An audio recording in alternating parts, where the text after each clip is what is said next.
हमारी बात समझ में, ऐसे इसको समझना होता है। ऐसे ही होगा धीरे धीरे, आज थोड़ा समझ में आया, कल फिर और समझ में आ जाएगा, आगे और भी मौके आएंगे, पीटी भी पढ़ेंगे, धीरे धीरे हो जाएगा। आज आप चाहो कि मैं आज ही मतलब वो कर लूँ, रॉन्ग एक दिन में तो बना नहीं था, लेकिन धीरे धीरे हो जाएगा। हाँ, लास्ट की जो आपकी क्लास होगी उसमें आप बहुत कुछ कॉन्फिडेंस के साथ जाओगे। तो कुल मिला के आप अब ये बताओ कि जिस चीज़ को हमने किसी से उधार लिया हुआ या किसी ने हमारे यहाँ जमा किया हुआ है, उस पैसे का इस्तेमाल क्या हमें ऐसे खर्च में करना चाहिए जिससे न तो संपत्ति बनती हो और न कर्ज ही उतरता हो? जाहिर सी बात है, ये उधार वाला जो पैसा होता है, जमा वाला जो पैसा होता है और संपत्ति बेच के जो पैसा आता है, ये पूंजीगत प्राप्तियों में आता है, जिसको मैं आगे लिखा दूंगा। और राजस्व खर्चे कैसे होते हैं? जिनसे कोई संपत्ति नहीं बनती, प्रशासनिक खर्चे मानूंगा। प्रशासन हमारे देश में चलता है, तो क्या आपको लगता है कि इससे संपत्ति बनती है? इस समय नहीं समझ आया, कम आ रहा है, तो आप दृष्टि के प्रशासन में आ जाओ। जितना स्टाफ आपको यहाँ नजर आता है, क्या इससे दृष्टि की संपत्ति बनती है इनको वेतन देने से? नहीं बनती। हाँ, दृष्टि की संपत्तियों का मेंटेनेंस होता है इनसे, कि भाई कैमरा सही करना है, इसको पहुंचना है, बोर्ड को सही करना है, ये सारे काम वो लोग करते हैं। लेकिन इस यहाँ के स्टाफ को जितना भर्ती करोगे उससे आपका वेतन पर भार बढ़ेगा, दृष्टि की संपत्ति नहीं बढ़ेगी, संपत्ति मेंटेन रहेगी। दो बातों में अंतर है। आप अपने घर में कितने नौकर लगा दो तो आपका तनख्वाह में पैसा खर्च होगा, घर की साइज तो बड़ी नहीं होगी ना उनको तनख्वाह देने से, घर तो है वहीं पर रहेगा। तो हमारे देश में कई सारे खर्चे ऐसे होते हैं, 7वां वेतन आयोग लागू करना, कर्मचारियों को बोनस देना, ब्याज चुकाना, किसानों के ऋण माफ करना। किसानों के ऋण माफ करने से सरकार की कौन सी संपत्ति बनती है बताइए आप मुझे? किसानों ने बैंकों से लोन लिया, सहकारी समितियों से लोन लिया, और सरकार ने कहा कि हम माफ करते हैं इसे, किसानों को तंग मत करना, इनका पैसा हम देंगे, बैंकों को कहा कि इनका पैसा हम देंगे, आप किसान का ऋण हटा दो यहाँ से। सरकार ने बजट से पैसा निकाला, उनको पकड़ा दिया। इसमें कौन सा हेलीकॉप्टर आया, कौन सी मेट्रो ट्रेन चली इसकी वजह से, कौन सा बुलेट ट्रेन बना, कौन सा रेफेल इंडिया में आया? इनमें से बता दीजिए क्या हुआ? पहली चीज। दूसरी चीज से कौन सा कर्ज सरकार का उतरा? तो किसान का उतरा, सरकार का कर्ज थोड़ी उतरा। तो ये खर्च कौन सा माना जाएगा? न तो संपत्ति बन रही है, न सरकारी कर्ज कम हो रहा है। किसानों का ऋण माफ करना किसमें आएगा? राजस्व खर्च। सरकारी कर्मचारियों को वेतन देना किसमें आएगा? राजस्व खर्च में। इस तरह से समझना है, थोड़ा बहुत समझ में आ जाए तो मेंस में बस लिखना होता है और राजस्व खर्चों के एग्जाम्पल नहीं देने। एक आदत ध्यान आ रहा, देखिए आगे निकलो, मतलब आगे लगाने की आदत डालो कि जैसे कि किसानों का ऋण माफ करना आदि पैसे। चलिए थोड़ी कि हम 20 एग्जाम्पल वहां पे लिखेंगे तो हमें नंबर देंगे। तो राजस्व खर्चे इस हिसाब से मतलब सही नहीं माने जाते कि न तो संपत्ति बन रही सरकार की, न सरकार का कर्जा उतर रहा है। फिर आप चेंज करें। पूंजीगत प्राप्तियां, पूंजीगत प्राप्तियां ऐसी प्राप्तियां होती है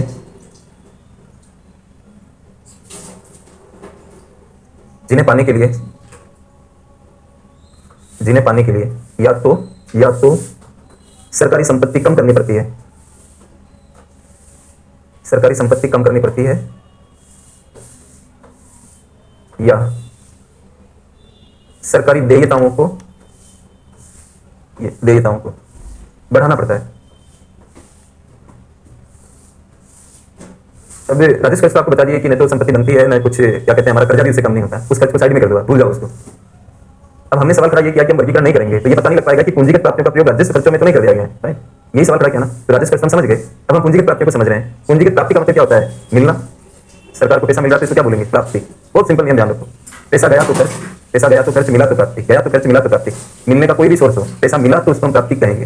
जैसे टैक्स से मिलता है तो भी प्राप्ति, मुनाफों से सरकार को मुनाफे भी मिलते हैं तो भी प्राप्ति, दंड से भी आय होती है, फाइन कर देते हैं ना। जैसे रेलवे में कोई टिकट, बिना टिकट के रेल में यात्रा करता हुआ मिल गया, वो क्या कह रहा है कि सर हम तो आप ही का इंतजार कर लेते हैं। मेरा इंतजार, मैं तो पेनल्टी लगाऊंगा कि हाँ सर हम इसी चक्कर में बैठे हैं कि आप आओ हमारे ऊपर पेनल्टी लगा दो।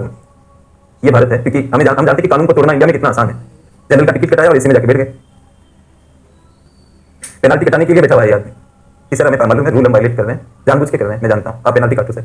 और भी कुछ हो तो वो भी बता दो। ये कह रहे बहुत कुछ है लेकिन मैं यहाँ नहीं बताऊंगी, थोड़ा बाहर निकलो। पहली बार यात्रा कर रहे हो क्या? नहीं सर अनुभव है, मैं तभी पूछ रहे हैं। अब वो पेनल्टी काट गए तो वो तो देनी पड़ेगी गवर्नमेंट को, टीटी अपने जेब में रखने से रहे, बाकी ऊपर का जो अपना देख लेंगे। तो ऐसे पेनल्टी लग गई तो वो पेनल्टी कहाँ जाएगी? राजकोष में। ये भी एक इनकम है या नहीं है? बताइए। इनकम। इतने सारे क्राइम हमारे देश में होते हैं, खासतौर से इनकम टैक्स वाले क्राइम तो और ही ज्यादा इनकम देते हैं। काले धन की 2015-16 के बजट में हम एक स्कीम लाए कि विदेशों में जो काला धन पड़ा हुआ है वो आप डिक्लेयर करो और आपको 30% तो टैक्स लगेगा, 30% पेनल्टी लगेगी। 60-40 मतलब 60% गवर्नमेंट को दो जिसमें 30% टैक्स है और 30% पेनल्टी है। मतलब 100 रुपये आप डिक्लेयर करते हो बाहर तो 60 रुपये गवर्नमेंट को दे दो, 40 अपने पास रख लो। हम आपसे नहीं पूछेंगे कि स्मगलिंग से पैसा कमाया या रिश्वत से कमाया या नार्कोटिक्स में ट्रेड किया, हम कोई सवाल आपसे नहीं करेंगे, कोई सवाल नहीं करेंगे, बस आप डिक्लेयर कर दो। तो सरकार को पेनल्टी से, लेकिन एक बार क्या है कि विदेश में इनकम भेज देते हो तब लोग डिक्लेयर नहीं करते। वो कहते हैं जब हम भारत से निकल चुके हैं तो अब क्या रह गया है, आप हमारा करोगे क्या? मतलब हमने ऐसे कंट्री में पैसा रख रखा है कि उनके साथ आपका कोई समझौता नहीं है, इन्फॉर्मेशन शेयर वो करेंगे नहीं। और कुछ कंट्री तो है ही दुनिया में जो कहते हैं कि हमारे यहाँ लाओ पैसा और विश्वास रखो कि हम सूचना किसी को नहीं देंगे। ये कहलाते हैं नॉन कोऑपरेटिव कंट्री। वहाँ पैसा भेज चुके हैं, फिर क्या करेंगे? 15-16 में जब स्कीम आई तो सरकार को कोई फायदा नहीं मिला और सरकार सत्ता में आई काले धन के नाम पर। अरुण जेटली से पूछा गया कि सर क्या हुआ, काला धन तो निकला ही नहीं। उन्होंने कहा कि ऐसा है, आपको इन्फॉर्मेशन कम है कि काला धन बाहर नहीं है, ज्यादा इंडिया में है। जैसे उन्होंने बोला यहाँ लोगों की सांस नहीं क्यों अटक गई, जो मतलब इंडिया में काला धन इकट्ठा किए हुए। और वो क्लियर पता लगा था कि अब अगले बजट में 2016-17 के बजट में घरेलू अर्थव्यवस्था में बड़े काले धन की स्कीम लाएंगे और वो ले आए और सबसे ज्यादा कामयाब मानी गई। और उसमें भी सरकार ने पेनल्टी लगाई, कृषि कल्याण सेस लगाया और कई सारी चीजें लगा के सरकार को अच्छी खासी इनकम प्राप्त हुई। ये इनकम टैक्स की जो स्कीमें होती है इसमें सरकार बहुत अच्छी पेनल्टी लगाती है, ये भी सरकार को क्या करता है? इनकम देता है। क्या आप समझ पा रहे हैं मेरी बात? तो इसको भी हम प्राप्ति मानेंगे। मैंने आपको कहा कि सोर्स पर बहस मत करो, सोर्स कोई सा भी हो, पैसा मिला उसको क्या मानोगे? इनकम। राज्य सरकारों को केंद्र सरकार उधार देती है, उनसे ब्याज भी मिलता है, ये भी एक इनकम। हमें बाहर से अनुदान भी मिलते हैं जिनको वापस नहीं देना पड़ता, वो भी हमारे लिए इनकम है। तो सारी इनकम, जब भी पैसा मिले उसको मानना है इनकम। अब आ जाओ दूसरे पॉइंट पर, मैंने लिखना नहीं, समझना है। अभी तो मैं पॉइंट पे नहीं पहुंचा हूं, अभी तो मैं आपको समझा रहा हूं, प्राप्ति समझा। अब धन उधार लेती है कौन है? लेती है, पैसा आता है, इसको भी प्राप्ति समझता। उधार से भी जो पैसा आता है ये भी प्राप्ति, लोग जमा कराते हैं उससे भी पैसा आता है, ये भी प्राप्ति। लेकिन ये प्राप्ति किस तरह की है? देयता बढ़ाती है। इनकम तो हो गई लेकिन आपको देना पड़ेगा फ्यूचर में। अगर आप पहले 100 रुपए देने थे, 100 रुपए अब आपने ले लिए तो कितना देना पड़ेगा? 200। तो देयता बढ़ेगी नहीं बढ़ेगी? तो जो इनकम देयता बढ़ाती है उसको पूंजीगत आय कहते हैं। एक तो इसका ये पढ़ने का तरीका है। दूसरा है संपत्ति बेचकर जो आय आती है, जैसे निवेश कर दिया, सरकारी उद्योग बेच दिया, सरकारी जमीन बेच दी, उससे भी जो इनकम आती है वो भी क्या कहलाती है? पूंजीगत आय। यानी संपत्ति कम करनी पड़ेगी या फिर देयता को बढ़ाना पड़ेगा। अब वैसी वाली आय को अगर आप ऐसे खर्च में इस्तेमाल करेंगे जिससे न तो संपत्ति बनती है न देयता कम होती है, तो क्या ये उचित है? ऐसी आय जो आपको संपत्ति बेचने से मिली, ऐसी आय जो दूसरों से कर्ज लेने से मिली, उस आय को आप किस चीज में, कर्ज लेना बुरा नहीं है, लेकिन कर्ज को अगर आप संपत्ति में कन्वर्ट कर दो तो कोई आपको बुरा नहीं कहेगा। बैंक से आपने 2 करोड़ का लोन लिया, कोई बात नहीं, लेकिन लोन से क्या किया ये देखना जरूरी है। लोन से आपने घर ले लिया तो आपकी बैलेंस शीट में संतुलन आ गया कि मेरे को 2 करोड़ देना है तो 2 करोड़ की प्रॉपर्टी भी है मेरे पास। लेकिन आप 2 करोड़ का लोन लेके उसको शादी पे खर्च कर दिए जिससे कोई संपत्ति नहीं बनी, क्या ये सही माना जाएगा? नहीं माना जाए। जैसे एक और एग्जाम्पल आप ले लो, एक घर बेचा आपने, 2 करोड़ मिले, अब घर बेच दिया, 2 करोड़ मिले, संपत्ति कम हो गई आपकी, ये आय कौन सी कहलाएगी? पूंजीगत आय। अब आप इस 2 करोड़ को फिर आप शादी पे खर्च कर रहे हो, तो शादी तो होगी, सामाजिक तरीके से आप कामयाब हो गए, लेकिन इकोनॉमिक्स में आपको गलत माना जाएगा क्योंकि आपने घर बेच के घर नहीं लिया। घर बेचना अपराध नहीं है। अगर समाज में कोई आपकी बुराई करे कि आपने घर क्यों बेचा, तो उनको बता देना कि आपने एक ही पक्ष सुना है, घर बेचने वाला, दूसरा पक्ष की जानकारी आपको नहीं है, मैंने घर खरीदा भी है, तो देख लो घर बेच के खरीद लिया तो इसमें प्रॉब्लम क्या होगी? तो मान जाएंगे कि नहीं, ठीक है, फिर आप सही चल रहे हो। ये चीज सरकार के लिए है, तो ये वर्गीकरण क्यों होना चाहिए ये मैंने आपको क्लियर किया। अब तीसरा सिद्धांत लिखिए, छोड़ देखिए, बजट में सभी मदों को, मध्य का मतलब आइटम हो गए, सभी मदों को लिखिए, सकल अंडरलाइन करिए और इंग्लिश लिखिए ग्रोथ, सकल रूप में दिखाया जाना चाहिए। लेकिन एक कॉमा लगाइए यहां पर, दिखाया जाना चाहिए, न कि निवल, इसको भी अंडरलाइन करिए और नेक्स्ट लिखिए पीछे, न कि निवल रूप में।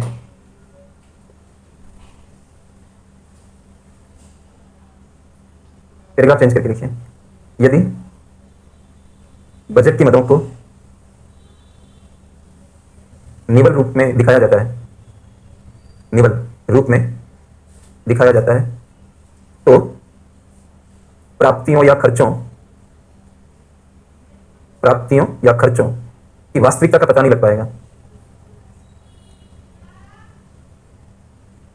की वास्तविकता का पता नहीं लग पाएगा, जिसके कारण संसदीय नियंत्रण कमजोर हो जाएगा। संसदीय नियंत्रण कमजोर हो जाएगा। थोड़े थोड़े आ रहे हैं कॉमर्स वाले टर्म, मैं भी कुछ नहीं, लेकिन मैं समझा रहा हूं, मेरी ट्राई है पूरी। अब ये एक होता है कि जैसे जितना खर्च है उतना जोड़ लो आपकी, भाई इस आइटम में कितना है, इस आइटम में, ऐसे टोटल बना दिया, खर्च अलग दिखा दिया, जैसे है वैसे दिखाना, मतलब एज इट इज। और जितनी इनकम है उसको भी आपने अलग दिखा दिया। एक तरीका ये होता है कि क्या करते हैं कि हम उसको माइनस प्लस कर देते हैं। फॉर एग्जाम्पल, मेरे फादर मुझसे पूछे कि रामेश्वर तुम्हारी इनकम कितनी है, मेरे को वो सवाल करें, तो मैंने उनको प्लस माइनस करके बता दिया कि नेट रूप में पिताजी में जो है वो 2 लाख रुपए कमा लेता हूँ नेट रूप में। मतलब नेट का मतलब ये हुआ कि मेरे को जितनी इनकम आती है उसको अलग रख लें और जो मेरे खर्चे हैं उनको अलग रख लें। जो मेरे को इनकम आती है उसमें से मैंने खर्च माइनस करके मैं पिताजी को बता रहा हूँ कि जैसे लोग नहीं कहते कि काट कूट कर कितना कमा लेते हो, मतलब आपके खर्चे काट कूट कर कितने हो जाते हैं, मतलब इनकम कितनी हो जाती है, तो देहाती भाषा में पूछते हैं ना, ऐसे मत बताओ, आप ये बताओ कि सब खर्च निकालने के बाद कितना कमाते हो।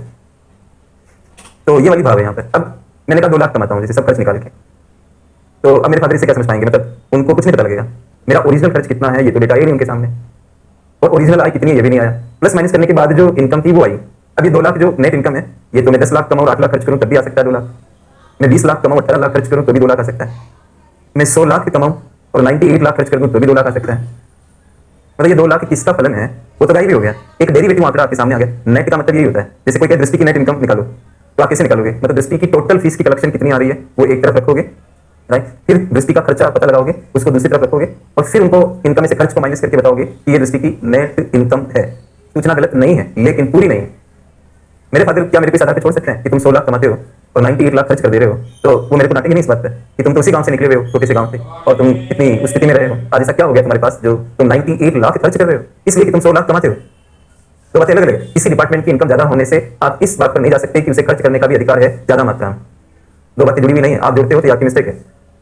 अधिक इनकम कमाना कोई तर्क नहीं है, अधिक खर्च करने का ये कोई तर्क नहीं है। ये हो सकता है कि जो खर्चे आप कर रहे हो उनकी कोई जरूरत नहीं है, लेकिन आप 98 लाख का खर्च का आंकड़ा पार्लियामेंट के सामने रखोगे ही नहीं, तो बहस किस चीज पर करेगी? आपने तो ये दिखा दिया कि इस डिपार्टमेंट ने 2 लाख रुपए कमाए, वो जो भी पार्लियामेंटेरियंस है वो डिस्कस किस चीज पे करेंगे? तो आपके तो गाइड भी कर दिया वहां से। अब जो जैसा है वैसा रखो ना, नेट निकालना होगा तो हम निकाल लेंगे कि ये डिपार्टमेंट की 98 लाख के खर्च है और ये इनकम है, हम देख लेंगे, नेट निकालना हमें आता है, आप मत निकालो। और अगर आपको निकालने का शौक है तो आप एक्स्ट्रा निकाल के दिखा दो, बाकी पूरा भी बताओ। और हमारे संविधान में झुकाव किस तरफ आपको नजर आता है? मतलब पार्लियामेंट की जो कंट्रोल है वो किस तरफ फोकस ज्यादा करती है? अगर आपने फाइनल पॉइंट्स निकाला करो, ये पढ़ते तो बहुत सारा हो, फाइनल पॉइंट्स नहीं। सुकेश कुमार जैन मेरे को याद आ गई, मतलब आज के शायद 12 या 15 साल पहले वेस्ट बंगाल के आईपीएस बने हैं वो, जहां तक मेरी जानकारी मुझे याद आ रहा है। छोटा सा यंग लड़का, मुझे लगता है 22 साल की उम्र रही होगी उनकी। फर्स्ट अटेम्प्ट में इंटरव्यू दे रहे थे, डिस्ट्रिक्ट में मैं पढ़ाता नहीं था, या मैं मॉक लेने के लिए आता था या इंटरव्यू की क्लास लेने के लिए आता था, तो मैं मॉक वाले उसमें बैठा हुआ था। सुकेश कुमार जैन मेरे पास आए, लोक प्रशासन उनका विषय था। इतनी मेरे को उस समय की चीज अचानक से याद आई। उनको मैंने ये बोला था कि हम ये तो पढ़ते हैं कि पार्लियामेंट्री कंट्रोल और पब्लिक एक्सपेंडिचर, ज्यादातर ये बात करते हैं कि सार्वजनिक खर्च पर संसद का नियंत्रण। क्या आप मुझे बता सकते हो कि पब्लिक रेवेन्यू पर भी पार्लियामेंट्री कंट्रोल होता है इंडिया में? और अगर है तो आप मेरे को रिलेवेंट आर्टिकल्स और प्रावधान बताइए। उनको सॉरी मांगना पड़ा। उसके बाद जब वो इंटरव्यू बोर्ड मतलब हमारा सेशन खत्म हो गया, हमको बुलाया गया, तो बकायदा स्पेशल वो मिलके गया कि सर मैंने लोक प्रशासन को इतना पढ़ा, लेकिन मैंने उस ढंग से नहीं पढ़ा जैसे आपने प्रश्न पूछा, और मेरे को खेद है कि मैं ये नहीं बता पाया। मैंने बस एक इशारा उनको किया कि आपको पता होगा कि भारत में कर संबंधी प्रस्ताव पार्लियामेंट्री कमीशन से आते हैं। कर संबंधी प्रस्ताव, तो कर संबंधी प्रस्ताव पार्लियामेंट के सामने लाए जाते हैं। इसी से पता लगता है कि पब्लिक रेवेन्यू पर भी पार्लियामेंट की कंट्रोल होती है। वही मतलब आपके सामने खड़ा हो गया। हमारे देश में ज्यादा झुकाव बच्चे भी इसी को ज्यादा पढ़ते हैं कि parliamentary control over public expenditure ये चलता है ना। तो चलो इसी को मान लेते हैं फिलहाल। तो आपने खर्च को तो माइनस कर दिया, तो कंट्रोल किस चीज का है? आपने इनकम दिखा दी, खर्च को गाइड भी कर दिया, क्यों प्लस माइनस किया? समझ रहे हो? प्लस माइनस नहीं करो, जिधर खर्च आ रहा है खर्च लिख दो, जिधर इनकम आ रही है उधर लिख दो। इसको कहते हैं ग्रोस, जो जैसा है वैसा। माइनस प्लस करने से नेट निकलता है, तो इसलिए ये मैंने आपको लिखा है कि ग्रोस फॉर्म में होने चाहिए, नेट फॉर्म में नहीं होने चाहिए। तभी पार्लियामेंट को ओरिजिनल फिगर आएगा और उनको जो बेस्ट करनी होगी वो कर लेंगे। और मैंने सुकेश कुमार जैन का एग्जाम्पल आपको इसलिए दिया ये बताने के लिए कि हमारे देश में झुकाव खर्चों की तरफ ही ज्यादा है, क्योंकि हम ऐसा सोचते हैं कि राजकोष का दुरुपयोग नहीं होना चाहिए, जनता के पैसे का दुरुपयोग नहीं होना चाहिए, इसलिए हम खर्च को लेकर ज्यादा सोचते हैं। तो उसी बात को भी हम कंटिन्यू करते हैं कि भाई खर्च के लिए ज्यादा सोचते हैं, तो खर्च का आंकड़ा तो दिखना चाहिए ना। अब आप उस खर्च को माइनस करके फिर बता रहे हो तो खर्च का आंकड़ा गायब हो गया, तो कंट्रोल तो कितना रहा है? वो बात किस चीज पे करेंगे? डिपार्टमेंट पे कहकर हो जाएगा कि मेरे को इतनी नेट इनकम हुई है। क्या रेलवे को हम प्रॉफिट के आधार पे छोड़ देंगे? अगर हम ये भी तो देखेंगे कि आपकी ऑपरेशनल जो कॉस्ट है उसको आप कम करें।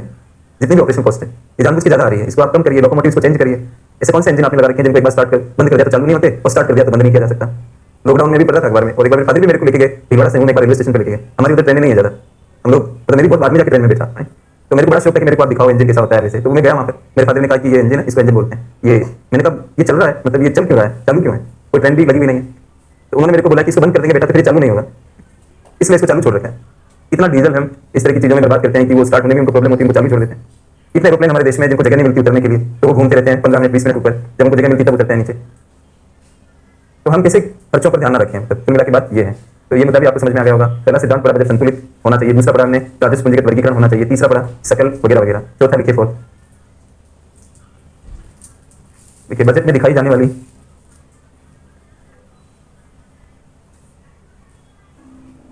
मदें या वर्गीकरण ऐसे लिखिए। बजट में दिखाई जाने वाली मदें, मद का मतलब एक एक आइटम होता है उसको मद बोलते हैं ना, मदें। और वर्गीकरण ऐसे लिखिए, लेखांकन, अकाउंटिंग, लेखांकन से मिलता हुआ हो, मिलते हुए हो, ऐसे करते मिलता की जगह मिलते हुए हो। पैराग्राफ चेंज करिए। यदि ऐसा नहीं होता है तो लेखांकन करने में कठिनाई होती है तथा तथा अंकेक्षण ऑडिट अंकेक्षण भी मुश्किल हो जाता है।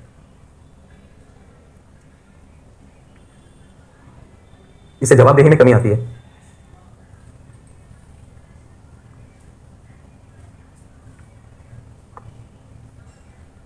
मतलब फॉर्मेट होते हैं, बजट किस फॉर्मेट में रख रहे हो, मदे कैसे दिखा रहे हो, वर्गीकरण कैसे कर रहे हो। तो जब हम लेखे लिखते हैं, खाते तैयार करते हैं, तो जैसे बजट में दिखाया जाता है वैसे उसमें भी रहना चाहिए। या यूं कह सकते हो कि हम खाते कैसे तैयार कर रहे हैं, कौन से हेडिंग लगा रहे हैं, उसी हिसाब से बजट भी रहे। तो इसको इसमें लाना आसान होता है। मतलब जो भी अकाउंटिंग डिपार्टमेंट होता है उसको एंट्री करने में मुश्किल नहीं आती है। वहां लिख रहे हो प्लान नॉन प्लान एक्सपेंडिचर, इधर कोई अलग हेडिंग लगा रहे हो तो उनको समझ नहीं आ पाता है कि कौन सा खर्चा प्लान का इधर उनके हेडिंग के हिसाब से कोई भी जो हेडिंग बना रहे हैं, सैलरी पेंशन ब्याज जैसे हेडिंग बना रहे हैं, उधर आप बता रहे हो प्लान नॉन प्लान इस तरह का, तो उनको परेशानी होती है। इसको इसमें जैसे मैं आपको एक अलग लैंग्वेज में पढ़ाऊं, जो लैंग्वेज के लिए आपको उससे अलग लैंग्वेज में पढ़ाऊं, तो क्लास कैसे समझ में आए? मैं ज्यादातर अंग्रेजी बोलता रहा हूँ क्लास के अंदर, तो मेरे पे कंट्रोल कैसे करोगे आप? तो क्या आप समझ नहीं पा रहे हो तो माइनस पॉइंट कहां से निकालोगे? जब उस चीज को समझोगे तभी तो आप कह सकते हो कि भाई हाँ यहाँ पर गलत चल रहा है, मतलब सर जो पढ़ा रहे हैं वो थोड़ा गलत पढ़ा। तो अकाउंट और बजट की जो प्रेजेंटेशन है वो मैचिंग होता है कि उनकी कॉपी करना लिखने में उनको दिक्कत ना हो, मतलब थोड़ा सा समझना। और ऑडिट क्या होता है? ऑडिट खातों की जांच होता है। इसको हिंदी में हम कहते हैं अंकेक्षण, अंकों का ईक्षण करना, मतलब आंखों से अंकों को देखना कि ये सही है कि गलत है। ये ऑडिट वाली टीम का काम होता है। जब आपने लिखे ही सही नहीं लिखे, कोई कारण बना उसका, तो ऑडिट तो लेखों का हो रहा है। आप लेखों सीएजी या जो भी उनकी टीम है, वो टीम अकाउंट ही तो देखती है, उनकी जांच करके पता लगाती है कि ये सही है कि गलत है। ऑडिट आज कंपनी को भी ऑडिट कराना पड़ता है। आप लोग कॉर्पोरेट गवर्नेंस पढ़ोगे एथिक्स में, आप ये हटा दो, ऑडिट हटा दो, कॉर्पोरेट गवर्नेंस कैसे होगा फिर? तो कोई भी कंपनी घोटाला कर देगी आपके पैसे का। सत्यम जो कंपनी थी सत्यम, उसके अध्यक्ष थे रामालिंगम राजू, और वो 10,000 आदमी ऐसे लगा रखे थे जो अकाउंट्स को तोड़ते मरोड़ते थे, मतलब सच्चाई को छिपा देते थे। वो ऐसे लेखे तैयार करते थे जैसे कंपनी में कैश ज्यादा दिखा देते थे, कैश है ही नहीं, वो दिखा दिया जाता। कोई लोग पैसा लगाते हैं किसी कंपनी में तो इनके डेटा आते हैं, मतलब हर तीसरे महीने पर इनकी परफॉर्मेंस की रिपोर्ट आती है, जो शेयर मार्केट के ऊपर भी सेबी नाम की संस्था को सौंपी जाती है, मिनिस्ट्री ऑफ कॉर्पोरेट अफेयर्स को दी जाती है, आम निवेशक के लिए भी उसको लॉन्च किया जाता है।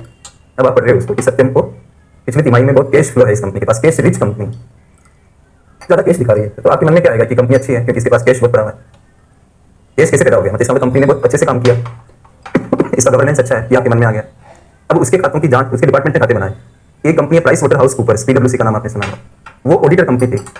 ऑडिटर कंपनी अलग होती है। उसने उसको पढ़ा रिपोर्ट को और वेरीफाई कर दिया कि मेरी जानकारी में ये रिपोर्ट सही है। जैसे आप फूड आइटम खरीदते हो, उस पर ग्रीन निशान बना हुआ, आपका व्रत है, आप नॉनवेज नहीं खाते हो, तो ग्रीन को देखकर आपने खा लिया। जिसने ग्रीन का निशान लगाया उसने देखा ही नहीं कि इसमें अंडा मिला हुआ था या इसमें क्या था। इस तरह की चीज़ है, ये सर्टिफिकेशन होते हैं ना। इस इंस्टीट्यूट में एडमिशन लेने जा रहे हो, उस पर लिखा हुआ ISO सर्टिफाइड। अब जिसने सर्टिफिकेशन दिया उसने आके क्लास में देखा कि कैसे पढ़ाई जा रही है क्लास, पढ़ाने वाले के पास डिग्री क्या है, उसका अपना पर्सनल अनुभव क्या है, उसके पढ़ाई हुए में से कितने प्रश्न आए अब तक, ऐसा कोई मूल्यांकन उस कंपनी ने किया? उसने कुछ मूल्यांकन नहीं किया, उसको आपने पैसे दिए, उसने ISO सर्टिफिकेशन दे दिया। प्राइस वाटर हाउस के ऊपर से रिपोर्ट ही नहीं पढ़ा और बस उस पर साइन मार के वेरिफिकेशन कर दिया। लोगों ने सोचा कि ये सही है, उन्होंने सत्यम के शेयर खरीद लिए, तो घोटाला हो गया उसमें। वो गलत सूचनाएं थी। ऐसे तो ऑडिट करने से पता लगता है, इसलिए ऑडिट अलग होता है। बल्कि जो लोग अच्छा इनकम टैक्स देते हैं उनको भी ऑडिट करानी पड़ती है, जैसे मुझे भी ऑडिट करानी होती है। जो भी मैं इनकम टैक्स डिपार्टमेंट को बता रहा हूँ कि मेरी ये इनकम है, इसकी भी ऑडिट करानी होगी मेरे को किसी चार्टर्ड अकाउंटेंट से। वो उस पर लिखेगा कि हाँ रामेश्वर के मैंने सारे आंकड़े देख लिए हैं, मैंने वेरीफाई कर लिया, मैं प्रमाणित करता हूँ कि इन्होंने जो बोला वो सही है, इसकी मैं जिम्मेदारी लेता हूँ। तो चला गया इनकम टैक्स के पास। कल को उसमें 19-20 कुछ निकलता है तो सीए को जवाब देना पड़ेगा और अंदर जेल में जाना पड़ेगा कि आपने ऐसा क्यों लिख दिया इसमें। तो ऑडिट जो होता है वो बैलेंस बनाता है, चाहे वो सरकार हो या प्राइवेट कंपनियां हो, आजकल ऑडिट कराना पड़ता है। लेकिन ऑडिट की जो कामयाबी है वो इस बात पर निर्भर करती है कि लेखांकन कैसे तैयार किया गया और कितना ट्रांसपेरेंट तैयार किया गया। और ये तो आपको आजकल तो स्टेट पीसीएस में भी छोटे छोटे टॉपिक दिए हुए रहते हैं। अकाउंटिंग ऑडिट आरएस में दे रखा है, जैसे अकाउंटिंग ऑडिट, ये आपको देने की क्या पर्पज है? मतलब आप तो सिविल सर्विस का एग्जाम दे रहे हो, आपको अकाउंटिंग ऑडिट से क्या लेना देना? कहीं कहीं एथिक्स से कनेक्ट होता है, भले वो एथिक्स ना लिखे वहाँ पे, लेकिन ये ऑडिट और अकाउंटिंग जवाब ही लिखेगा। तो बजट की जो हेडिंग्स है और अकाउंटिंग की जो हेडिंग्स है वो मैच होनी चाहिए, ताकि लेखांकन डिपार्टमेंट आसानी से वो कर ले और फिर ऑडिट वाले को भी कोई दिक्कत नहीं हो। ये बिंदु है यहाँ। और लास्ट लिखिए बजट का प्रस्तुतिकरण। बजट का प्रस्तुतिकरण इस प्रकार हो कि सामान्य जनता भी उसे आसानी से समझ सके।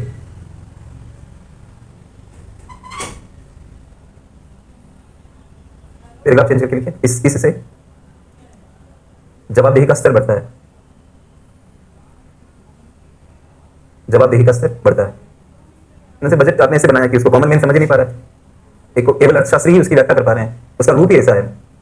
तो फिर तो वाइडर जो मतलब एक पब्लिक है हमारी, वो उसको समझ नहीं पा रही है, तो आपके दबाव नहीं बनेगा उतना। कहने का मतलब ये हुआ कि एक गृहिणी से पूछो आपकी मैडम आपको ये बजट कैसा लगा, मतलब आपका व्यू क्या है, वो कह रही मेरे को अंडरस्टैंड नहीं हो रहा है बजट।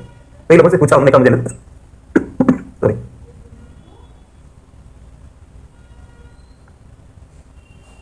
तो वो अपना बात नहीं कह पा रहे हैं। लेकिन एक महिला ये कह दे कि नहीं, इसमें हमारा खाद्य तेल महंगा हो गया है इस बजट के आने से, तो हमारे को किचन का मैनेजमेंट करने में दिक्कत आएगी। हमें एक जो बजट वो पेश कर रहे हैं ऐसा ही बजट हमारे घर में भी होता है, तो हमारे पति कहते हैं कि इतना ही खर्च करो, तो इससे ज़्यादा हम कैसे खर्च कर पाएंगे, क्योंकि वो कह रहे हैं कि मैं इससे ज़्यादा नहीं दे सकता, तो हमें कहीं कहीं समझौता करना पड़ेगा, अन्य चीज़ों में ऐसा करना पड़ेगा वैसा करना पड़ेगा। तो वो जो उसकी वीडियो या टीवी पे बोल रही है, वो वित्त मंत्री जी सुन रहे हैं उसको, तो वो समझेंगे कि नहीं कॉमन मैन को दिक्कत हो रही है मेरे बजट से, तो डिस्कस करेंगे कि क्या हम रोल बैक कर सकते हैं, मतलब इस चीज़ को क्या वापस ले लें। इंटरव्यू में इससे कई बार छात्रों से पूछा जाता है कि रोल बैक की प्रॉब्लम क्या होती है, इसको कहते हैं रोल बैक की, और इसका संयोग क्या होता है कि इधर तो बजट आया हुआ होता है, उधर इंटरव्यू हो रहे होते हैं कुछ समय बाद ही, ऐसा संयोग बनता है। तो वो बजट पे काफी सवाल पूछ लेते हैं, उसमें ये सवाल भी आता है कि रोल बैक का मतलब जो आपने बोला उसको वापस लेने की जो बात होती है, तो ये रोल बैक क्यों लेना पड़ता है, वो करना पड़ जाता है कभी सरकार में। आम जनता उसको समझ रही है, अगर वो नहीं समझ पाएगी तो रोल बैक वाली बात ही पैदा नहीं होगी। तो पब्लिक ओपिनियन भी जरूरी है, और वो तभी हो पाएगा जब वो समझेंगे। ऐसा प्रस्तुतिकरण हो कि आम आदमी भी उसको थोड़ा समझना चाहे तो समझ सके। ऐसे ये सिद्धांत है जिनको ध्यान में रखा जाना चाहिए। पैराग्राफ चेंज करके लिखिए आप इस प्रकार, वो लगाते हुए लिखिए, एक अच्छे बजट के निर्माण में उपर्युक्त सिद्धांतों को ध्यान में रखा जा सकता है।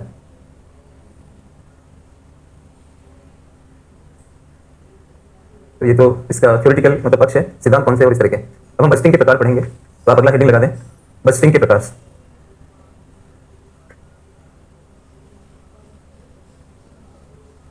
तो पहले इसी के साथ एक डायग्राम भी बना लेंगे, उसके बाद फिर 1 बाय 1 हम लोग लिख लेंगे।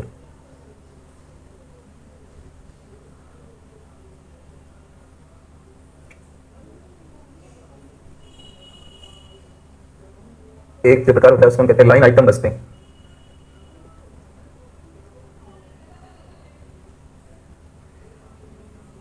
दूसरा program bursting,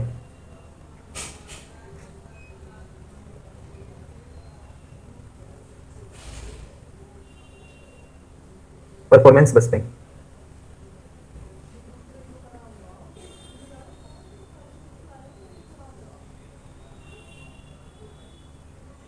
zero base busting,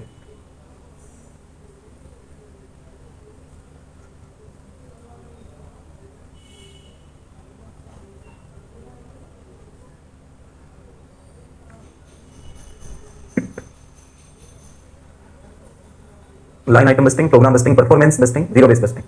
gender busting इसमें मत लिखना, है ना, कारण मैं बता दूंगा आपको, क्योंकि ये जो बस्टिंग्स है, जैसे जैसे आप ट्रांजिट करते हो, मतलब इसमें से ट्रांजिट करके संक्रमण करते हो, मतलब ट्रांजिट यहाँ से इसमें आते हो, तो यहाँ जवाबदेही कितनी आती है सरकार पर और यहाँ कितनी आती है, वो जवाबदेही चेंज हो जाती है इसमें आती है।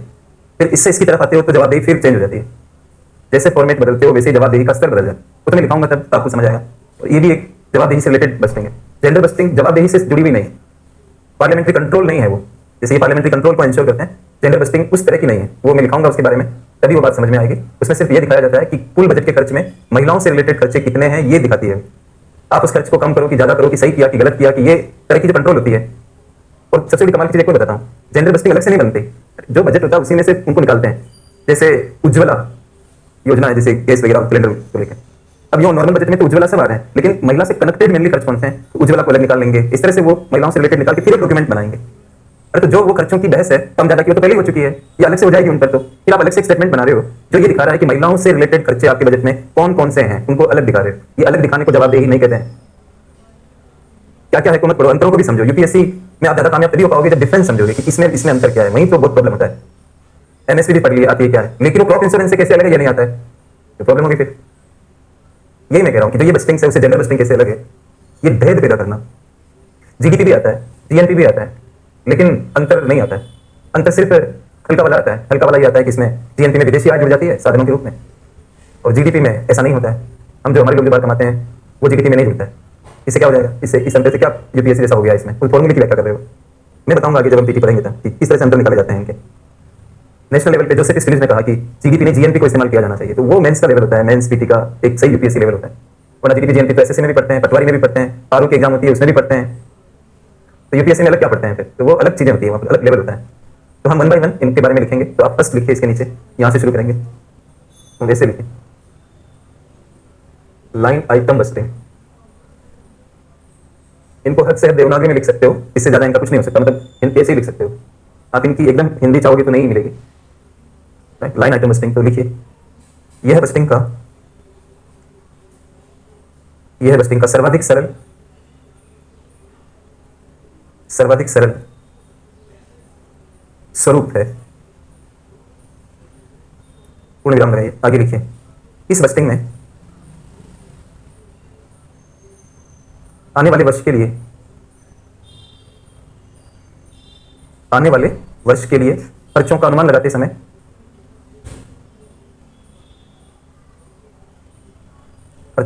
समय पिछले वर्ष के खर्चों को आधार बनाया जाता है। यही कारण है कि इसे बजटिंग का ऐतिहासिक दृष्टिकोण कहते हैं।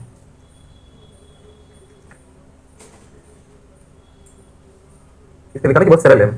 आप किसी से खर्च की मांग करते हो कि मैं आने वाले साल के लिए पैसा चाहिए, मतलब वित्त मंत्रालय से विभाग अपने मंत्रालय को बोलते हैं, सबका इकट्ठा करके एक मंत्रालय वित्त मंत्रालय से कहता है। आपने पढ़ा होगा संविधान वगैरह में डिमांड फॉर ग्रांट्स के नाम से हर एक मंत्रालय की खर्च की मांगे शामिल हो जाती है बजट में। डिमांड फॉर ग्रांट्स, आपके अनुमोदन की मांग करते हैं, तब वी वांट योर ग्रांट, आपकी परमिशन की मांग कर रहे हैं। तो वो हर मंत्रालय अपना अपना बताएगा और वो विभागों से लेके अपना बता देता है। लेकिन इसमें जो आगे का खर्च बता रहे हैं उसके लिए ज़्यादा मेहनत नहीं कर रहे हैं हम लोग, ज़्यादा न्यायोचित आधार नहीं ढूंढ रहे हैं, सिर्फ पिछले साल को देख रहे हैं कि पिछले साल हमें कितना मिला था या हमने कितना खर्च किया था, उसी पर कुछ काम करके अगले साल के लिए वो अपनी खर्च की मांग को रख रहे हैं। इससे सरल और क्या होगा, कोई आपको कह दे कि आप नए सिरे से बताओ कि आपको खर्च क्यों चाहिए। जैसे दृष्टि भी एक बड़ा इंस्टीट्यूट है, इनके अलग अलग डिपार्टमेंट्स होंगे, मतलब मटीरियल सेक्शन अलग होगा, टेस्ट सीरीज वाला अलग होगा, इस तरह के होंगे, तो वो भी अपना बजट रखते होंगे कि भाई हमें इस साल के लिए इतना चाहिए, एस्टिमेटेड एक्सपेंडिचर कितना हम करेंगे, हमें ऑटोनॉमी होनी चाहिए और हमें खर्च सैंक्शन होना चाहिए और हमारा जो हेड है वो फिर उस खर्च को इस्तेमाल करेंगे। तो इनसे पूछ रहे हैं कि भाई आप ये खर्च क्यों मांग रहे हो, तो ये जवाब दे रहे हैं कि सर पिछली बार हमारे डिपार्टमेंट ने इतना खर्चा किया था, इतना तो किया ही था, अब बाकी कुछ महंगाई भी बढ़ गई है तो हम 10% उस पर बढ़ाकर फिर आपसे मांग रहे हैं। तो इनको क्या जो रहा है इसमें कि पिछले साल का बता के 10% एड करके मांग लिया। अगर इनको हम ये कहें कि नहीं वो पिछले साल को छोड़ो, पिछले साल क्या होता है, पिछले साल तो पैसे था, ये था वो था, इसको हम आधार नहीं बनाएंगे। आप नए सिरे से बताइए कि क्यों चाहिए, कोई भी खर्च आपको क्यों चाहिए। तो इनको पसीने छूट जाएंगे, 6 महीने लग जाएंगे उसको बताने में कि ये हमें क्यों चाहिए। तो सरल ये इसलिए होगी क्योंकि आप पीछे को आधार बना रहे हो। एक स्टूडेंट ने अपने फादर को कहा कि मेरे को 20,000 भेजिए, तो फादर ने कहा क्यों भेजो, ये भी कोई बात हुई, पिछले महीने आपने 20,000 रुपये भेजे तो इस बार नहीं भेजोगे क्या। ये कह रहे पिछली बार मैंने गलती की थी तो इस बार भी करूं, मतलब तुम तो पीछे ही पड़ गए कि पिछली बार 20,000 भेजा तो इसको परंपरा बना रहे हो। नहीं, तुम मेरे को बताओ 20,000 किसमें चाहिए, नहीं आप फोन रख दो, मुझे पता लग गया कि आप पढ़ाना उड़ाना नहीं चाहते। फिर चेंज किया क्योंकि इस बजटिंग में खर्चे मंत्रालयानुसार दिखाए जाते हैं। आगे लिखिए, क्योंकि मंत्रालय लाइन एजेंसी कहलाते हैं, इसलिए मंत्रालय लाइन एजेंसी कहलाते हैं, इसलिए इस बजटिंग को लाइन आइटम बजटिंग कहते हैं।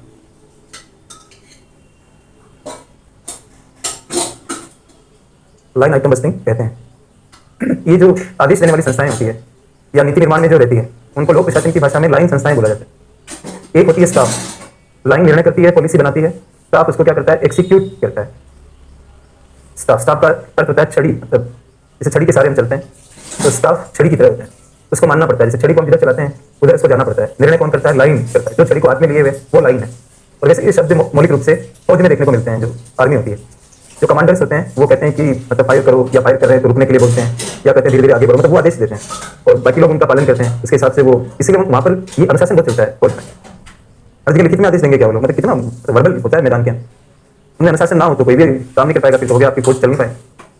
इसलिए वहाँ ये हायरार्की बहुत चलती है कि बहुत से तो उसके सामने आप बोलिए, तो जो बोल दिया वही फाइनल होता है, तब जाके वो चीजें उसमें चल पाती है। तो जो आदेश की अनुपालना करते हैं उनको स्टाफ कहा जाता है और जो ऑर्डर्स देते हैं वो लाइन कहलाते हैं। क्योंकि मंत्रालय जो होते हैं वो सारे नीतिगत निर्णय करते हैं, इसलिए उनको लाइन एजेंसी कहा जाता है। ये शब्द वहां से लिया गया है। अब किसी बजट में आप कह रहे हो ग्रामीण विकास मंत्रालय, फिर उसके आगे लिख रहे हो शहरी विकास मंत्रालय, फिर उसके आगे खर्च दिखा रहे हो, तो ये प्रेजेंटेशन कैसा हुआ, मंत्रालयों के हिसाब से कर रहे हो ना आप। तो जो मंत्रालयानुसार खर्चे दिखाए जाते हैं, जो भारत का बजट भी इससे, अगर एक पक्ष को देखें, जैसे आप आर्टिकल 53 पढ़ते हो तो एक ही तो पक्ष समझ में आता है कि कार्यपालिका शक्ति राष्ट्रपति में, और 74 जाओगे तब तो सही निरूपण कर पाओगे। तो यूं ऊपर से अभी हम ये वाला पढ़ रहे हैं इसलिए भारतीय बजट आपको ऐसा दिखेगा, लेकिन उसमें कई आयाम और भी जुड़ चुके हैं जो आगे वाले फॉर्मेट्स में आएंगे। लेकिन जिस तरह से हमारे संसद में बजट पेश होता है वो लाइन आइटम टाइप का होता है, मंत्रालय अनुसार खर्चे शो किए जाते हैं। तो लाइन आइटम वर्ड क्यों बना वो तो आपको क्लियर हो गया होगा, फिर एक बार चेंज करके लिखें। इस बजटिंग में खर्चों को ऐसे लिखिए समग्र रूप में दिखाया जाता है, समग्र रूप में दिखाया जाता है, जिसके कारण खर्च के उप विभाजन का पता नहीं लग पाता है, उप विभाजन का पता नहीं लग पाता है। अर्थात यह पता नहीं लग पाता है कि कोई मंत्रालय मांगे जाने वाले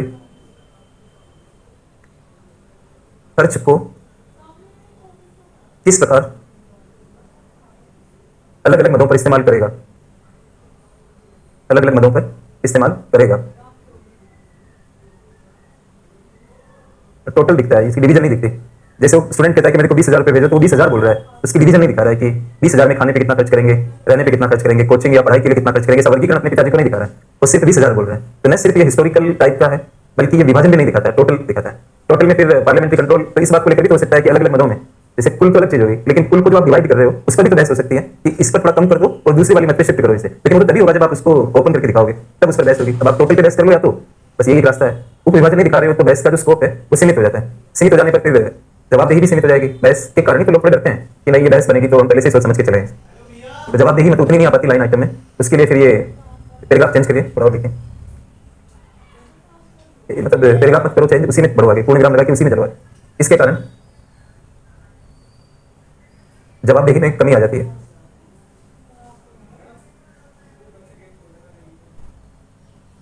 पैराग्राफ चेंज करिए, उपर्युक्त के अलावा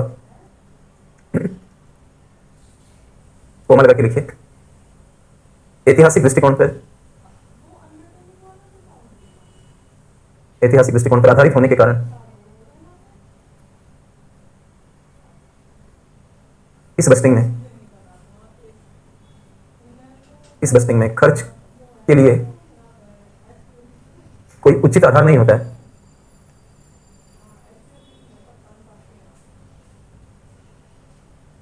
हम इसको उचित नहीं मान सकते कि पिछले साल खर्च किया, ये कोई आधार नहीं है।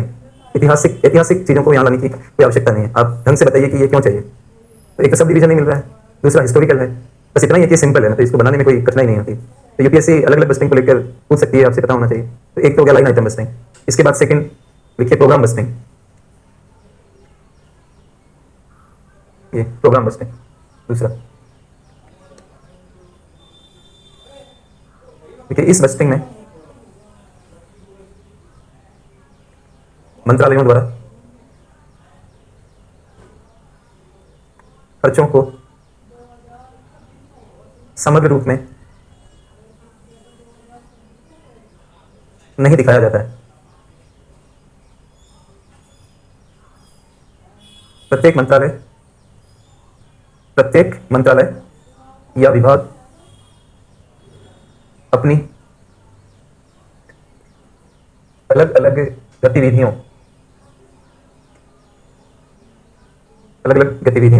ब्रैकेट में लिखिए, जिन्हें तकनीकी रूप से ऐसे लिखिए प्रोग्राम कहा जाता है। तो कोष्टक बंद कर दीजिए। अलग अलग गतिविधियों जिन्हें तकनीकी रूप से प्रोग्राम कहा जाता है, कोष्टक के बाद लिखिए के लिए अलग अलग लागत बजट, कॉस्ट बजट, लागत बजट बनाए जाते हैं, जिन्हें एक प्रकार से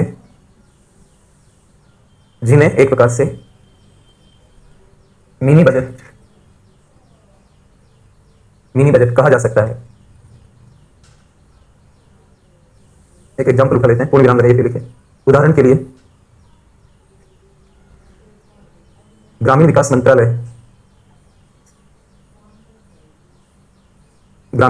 के अंतर्गत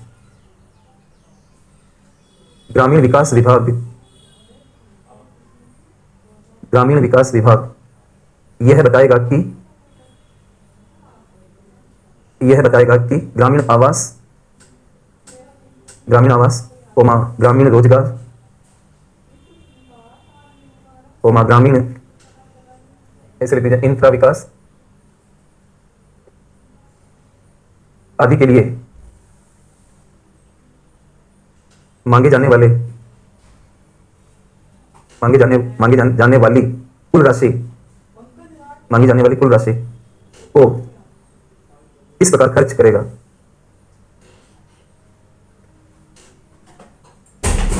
पूर्ण विराम लगाइए। मतलब प्रोग्राम शब्द जो यहाँ पर है, मैंने बहुत क्लियरली ब्रैकेट में लिखा है आपको कि जो गतिविधियां होती है, हर मंत्रालय की कई सारी गतिविधियां हो सकती है। खासतौर से विकास मंत्रालय जितने भी होते हैं उनके काम ज्यादा रहते हैं, क्योंकि विकास है ही ऐसी चीज, विकास बहुआयामी होता है और विकास को पाने के लिए कई सारी जगह काम करना पड़ता है। विकास गुणात्मक होता है ना, आप आगे पढ़ेंगे, नहीं पढ़ाऊंगा आपको कि विकास गुणात्मक होता है, उसमें ज्ञान भी शामिल होता है, उसमें अच्छा स्वास्थ्य भी शामिल होता है, उसमें लोगों का अच्छा जीवन स्तर भी शामिल होता है। ये तो मिनिमम है, मैक्सिमम तो इसको बना ही नहीं पाया कोई। कि आप ये कह दो कि विकास में यही आता है, ये संभव नहीं है। विकास फाइनल नहीं बना सकते आप। ये कह सकते हो कि मिनिमम क्या हो सकता है, मिनिमम में इनकम होनी चाहिए ताकि अच्छा लिविंग स्टैंडर्ड आपको मिल सके, जो भी चीज खरीदनी है कुछ भी वो कर सको। फिर एक आयाम होता है कि आपका स्वास्थ्य अच्छा हो, अगर आपका स्वास्थ्य खराब है और इनकम है आपके पास, आपकी जीवन की गुणवत्ता खराब हो जाएगी। अगर विकास को मैं एक लाइन से भी छोटी अभिव्यक्ति में निरूपित करूं तो ये क्वालिटी ऑफ लाइफ है। Development is nothing but quality of life. You enrich the quality of life. जीवन की गुणवत्ता को एनरिच करते हो, यही विकास है। ज्यादा वेद नहीं पढ़ने हैं, एक मूल चीज को पकड़ लेना। अब क्वालिटी ऑफ लाइफ को एनरिच करते हो तो क्वालिटी ऑफ लाइफ में क्या हेल्थ नहीं आता है? मेरे हिसाब से वो बहुत मेन है आज की तारीख में।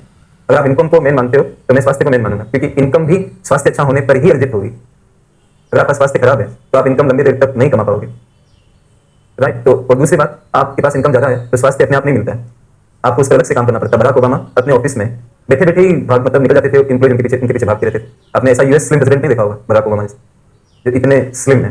वो वर्ल्ड की सबसे बड़ी इकोनॉमी के प्रेसिडेंट हैं, उनको भागने की क्या जरूरत है? मतलब अगर इनकम में ही स्वास्थ्य लिखा होता तो अमेरिकन इकोनॉमी के प्रेसिडेंट होने के नाते ही वो स्वस्थ होते। उनको ऑफिस छोड़ के भागने की क्या जरूरत थी? जॉगिंग करने लग जाते थे दिन में Barack Obama, right. Mukesh Ambani के आकाश अंबानी वगैरह पहले कितने हेल्दी थे, अभी भी हेल्दी नजर आते हैं कि मुझे तो। अदनान सामी वगैरह वगैरह, वो मतलब कुछ अलग से किया तभी वो अपने स्वास्थ्य को संभाल पाए, बाकी नहीं कर पाए। और किसी को एलर्जी हो जाती है, माइग्रेन हो जाता है, बहुत परेशान रहते हैं, दया मृत्यु की मांग करते हैं, उनके पास पैसा होते हुए भी वो मरना चाहते हैं। तो क्वालिटी ऑफ लाइफ कहाँ रही उन लोगों की? अस्थमा है, पफ भूल गए, सांस फूलने लग गई, उसी में एक्सपायर कर गया कोई आदमी। क्या क्वालिटी ऑफ लाइफ है? ये चीज है। ज्ञान भी क्वालिटी ऑफ लाइफ में आता है। अगर आपको अच्छा ज्ञान है तो आपकी क्वालिटी ऑफ लाइफ सुधरती है, इससे समाज में सम्मान भी मिलता है, प्लस आप ज्यादा कमाने की स्थिति में भी होते हो क्योंकि आपके पास नॉलेज है। नॉलेज आपको आजादी भी देता है, क्योंकि एक पढ़ा लिखा आदमी के ऑप्शन ज्यादा होते हैं। वो नॉवल भी पढ़ सकता है, वो सीरियल भी देख सकता है, अपना विनफ्रे को भी सुन सकता है। अब जो पढ़ा लिखा नहीं है वो हॉस्पिटल में एडमिट हो गया और उसको हॉस्पिटल वाले छोड़ा नहीं 1 महीने तक, वो बेटा बेटा दिन भर टीवी देख रहा है, उसको बाकी कुछ समझ में नहीं आती, वो परेशान हो गया टीवी देख देख के। क्यों? क्योंकि वो नॉवल से अच्छी चीजें नहीं पढ़ पा रहा, उसके ऑप्शंस लिमिटेड हो गए। तो पढ़े लिखे व्यक्ति तो कुछ भी चीजों को पढ़ सकते हैं, लिख सकते हैं। धर्म मुक्ति भी आपको ज्ञान से मिलेगी। हिंदू होते हुए किसी को ये नहीं पता है कि मृत्यु के समय 18 अध्यायों में से सेकंड वाले को सुनाया जाता है मृतात्मा को। और कृष्ण कह रहे हैं कि तू सब चीजों को छोड़ मेरी शरण हो जा, मेरा स्थित प्रज्ञ हो जा। अब वो जो सुनने वाला उसको समझ नहीं आ रहा है कि स्थित प्रज्ञ क्या होता है, उधर वो बोल रहा है कोई पंडित, अब वो समझ नहीं पा रहा तो मुक्त कहां से हो जाएंगे? तो ज्ञान तो वास्तव सब क्वालिटी ऑफ लाइफ में आते हैं। बाकी पॉक्सिकल इंडेक्स बनाया एक महिला इकोनॉमिस्ट ने, जिसमें उन्होंने कहा कि एक बच्चे को आइसक्रीम, मतलब उसको आइस पॉप कहते हैं वैसे देखा जाए तो, जो बर्फ वाली आइसक्रीम होती है वो आइस पॉप कहलाती है, तो हम लोग उसको आइसक्रीम बोलते रहते हैं। तो बर्फ वाली आइस पॉप लेने के लिए बच्चे को भेजो तो उसके लौटने की कितनी संभावना है? ये जो सूचकांक बना है इसका नाम है पॉक्सिकल इंडेक्स। अब बच्चे के लौटने की संभावना कितनी है ये इस बात पर निर्भर करेगा कि सुरक्षा कितनी है। तो आप डर नहीं लगता, कई बार डर लगता है कि बच्चे को नहीं भेज पा रहे हैं, तो क्या भय से युक्त जीवन को हम अच्छा जीवन मान सकते हैं? नहीं मान सकते। मेरा बाद में कभी क्लास लेने के लिए जाता था तो मेरे को वैसे क्लासेस 9 साढ़े 9 फ्री होते थे, उसके बाद में थोड़ा घूमने में दिक्कत होती थी वहाँ पर, मतलब डरा के लोग लगते थे कि यहाँ पर मतलब कुछ भी हो सकता है तो अंदर बैठे रहते थे, कुछ भी हो सकता है, तो पता नहीं कोचिंग वालों के चक्कर में हमें कोई ना उठा लेते, तो अब अंदर ही बैठे रहते थे। तो ये भय वाला जीवन क्या क्वालिटी ऑफ लाइफ को दिखाता है? तो इसे कई आयाम जुड़ जाते हैं, लेकिन मिनिमम आप इसे सच्चे मुद्दे पर लौटते हुए कोई भी मंत्रालय जो विकास को देखता है उसको कई सारे काम करने पड़ते हैं। डिफेंस मिनिस्ट्री को आप लेते हैं तो विकास से उसको लेना देना नहीं, डिफेंस वाले रक्षा उपकरण खरीदना और ये सब चीजें देखना, तो उनकी गतिविधियां ज्यादा नहीं होगी और विकास वाले की ज्यादा होगी। अब कोई भी मंत्रालय अलग अलग जो देखता है, सबके लिए अलग अलग बजट बना ले। जैसे आवास के लिए, ग्रामीण आवास के लिए एक डिपार्टमेंट ले लिया मैंने, उसमें ग्रामीण विकास मंत्रालय के अंदर एक विभाग होता है जिसका नाम होता है ग्रामीण विकास विभाग। वो विभाग ग्रामीण आवास के लिए कितना मांग रहा है और ग्रामीण रोजगार के लिए कितना मांग रहा है, ग्रामीण सड़कें वगैरह बनाने के लिए कितना मांग रहा है, सबका अलग अलग दिखाता है। तो इसको हम कहेंगे प्रोग्राम बजटिंग, क्योंकि उसकी हर गतिविधि को क्या बोला जाता है? प्रोग्राम। तो गतिविधि के अनुसार जो बजट बनेगा उसको भी क्या कहा जाएगा? Program budgeting. यहाँ वो वाला प्रोग्राम नहीं है जो आप स्कीमें पढ़ते हो या इस तरह से कि ये प्रोग्राम चल रहा है, वो प्रोग्राम की बात नहीं हो रही। वो जो स्टूडेंट है जो अपने फादर से 20,000 रुपये मांग रहा है, अगर वो अपनी प्रोग्राम बस्टिंग बनाएगा तो 3 प्रोग्राम बता सकता है कि कोचिंग का प्रोग्राम है, पढ़ाई का, उसके लिए पैसा दिखा सकता है 20,000 में से कितना इसमें जाएगा, रहने का एक प्रोग्राम है उसके लिए मैं कितना प्रावधान कर रहा हूँ, और खाने के लिए मैं कितना प्रावधान, ऐसे वो तोड़ के दिखाता है। तो इसको हम प्रोग्राम बस्टिंग कहेंगे, जबकि यहाँ पे प्रोग्राम नहीं चला रहा है, उसकी गतिविधि को प्रोग्राम कहना है। अगर गतिविधि के हिसाब से बजट बनता है तो वही एक लाइन बन जाती है प्रोग्राम बस्टिंग। फिर आप चेंज करें इस बस्टिंग से बेहतर संसदीय नियंत्रण, बेहतर संसदीय नियंत्रण स्थापित होता है, लेकिन इसका नकारात्मक पक्ष यह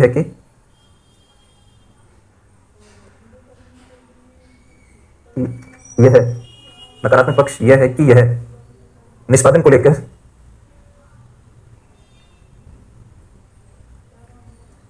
लेकर मंत्रालयों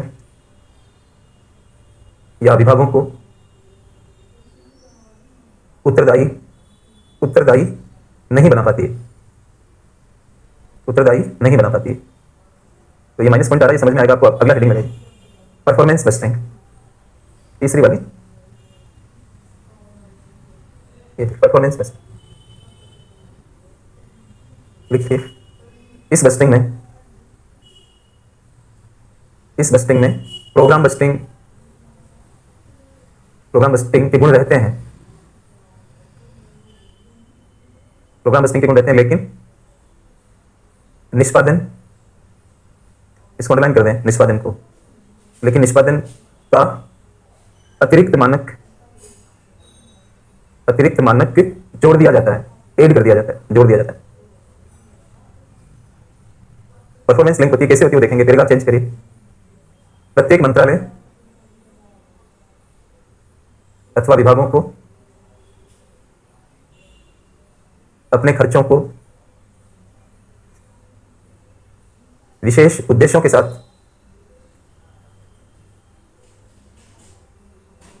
जोड़ना पड़ता है। पूर्ण विराम लगाइए, आगे लिखिए। उदाहरण के लिए कोमा लगाते हुए लिखिए, ग्रामीण विकास विभाग इस बस्टिंग के अंतर्गत यह बताएगा कि प्रधानमंत्री आवास योजना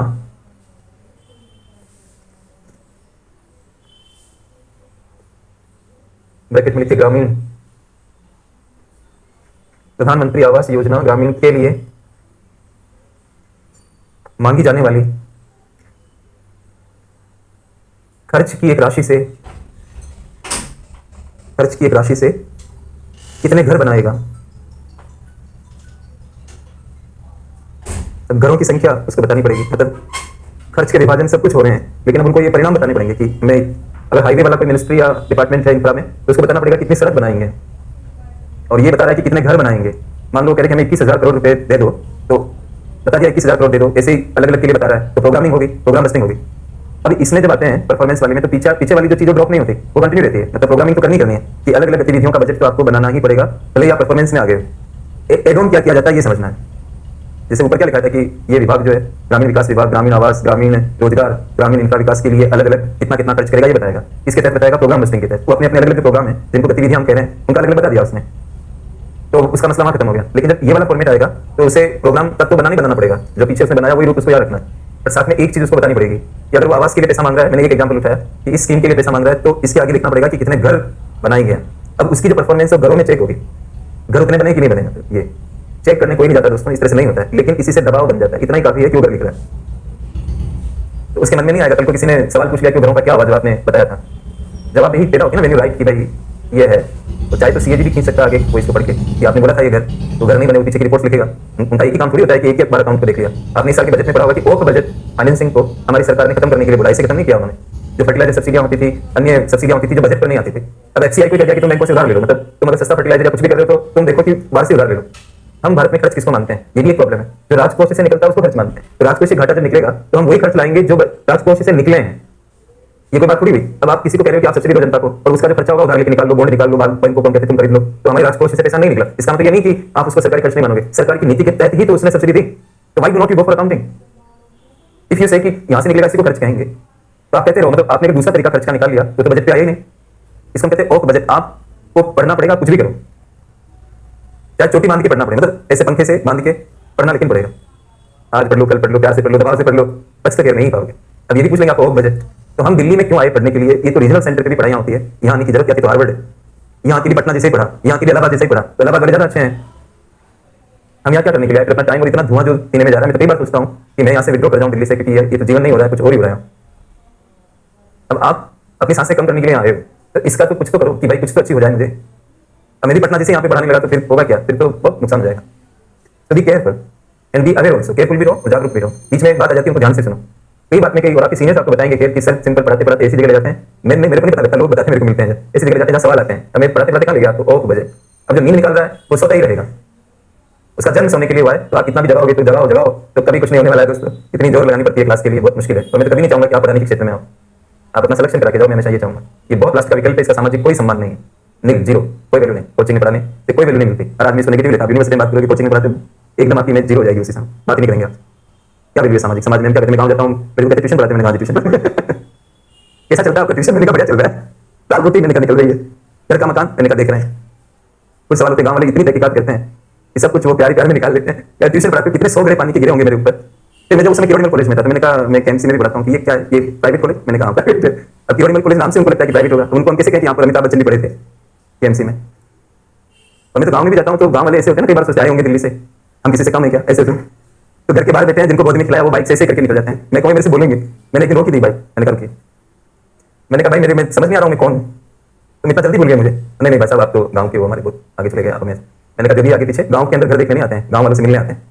मैंने कहा तुम लोगों को गोद में खिलाया मैंने, तो ऐसे कैसे जा रही हो तुम, मैं तो दिल्ली में।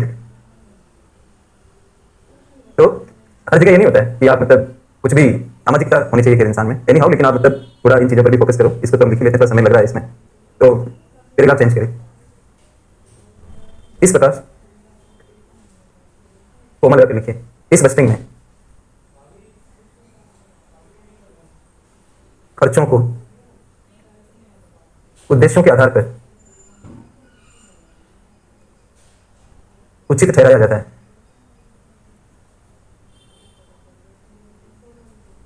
इस बस्टिंग में इस विचार को ध्यान में रखा जाता है कि इस विचार को ध्यान में रखा जाता है कि केवल खर्च करने से ही काम नहीं चलेगा।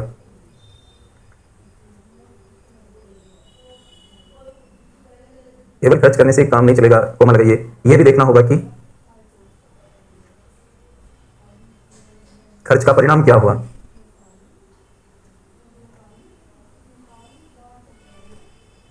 पैराग्राफ चेंज करिए, इस बस्टिंग में खर्चों को नियोजन की अवस्था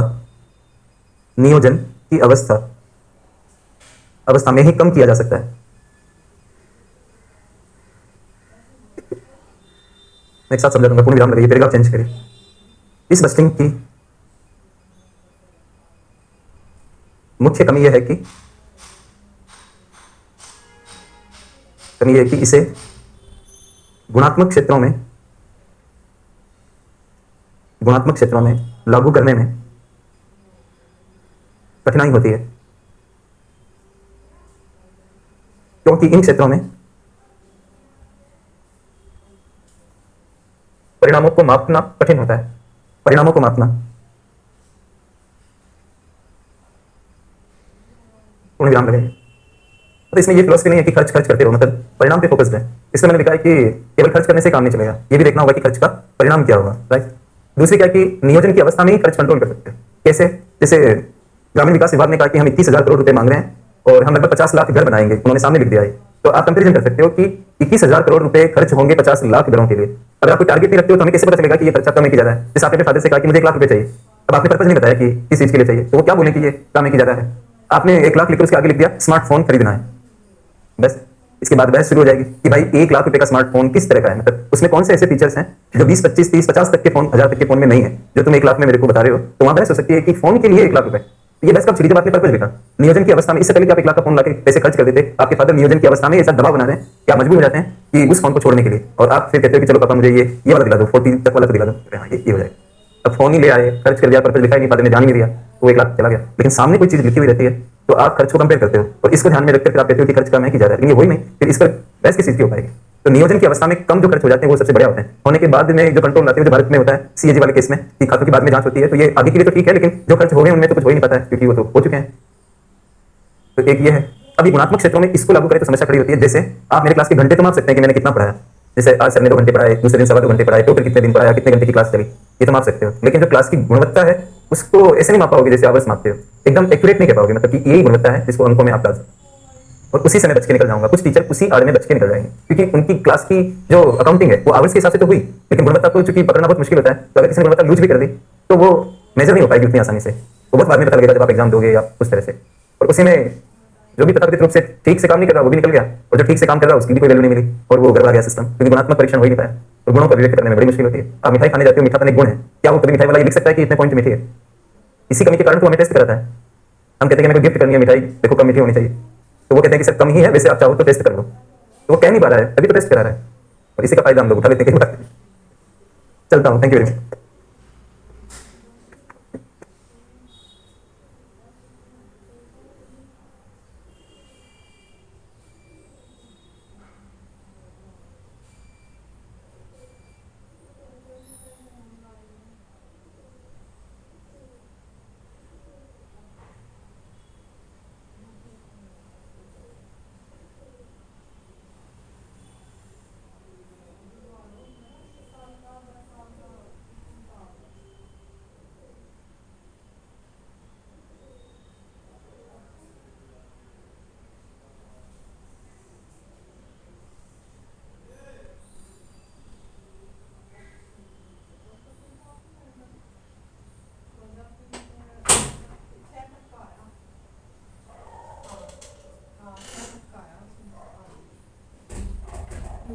बाद में उन लोगों ने डाला था ना।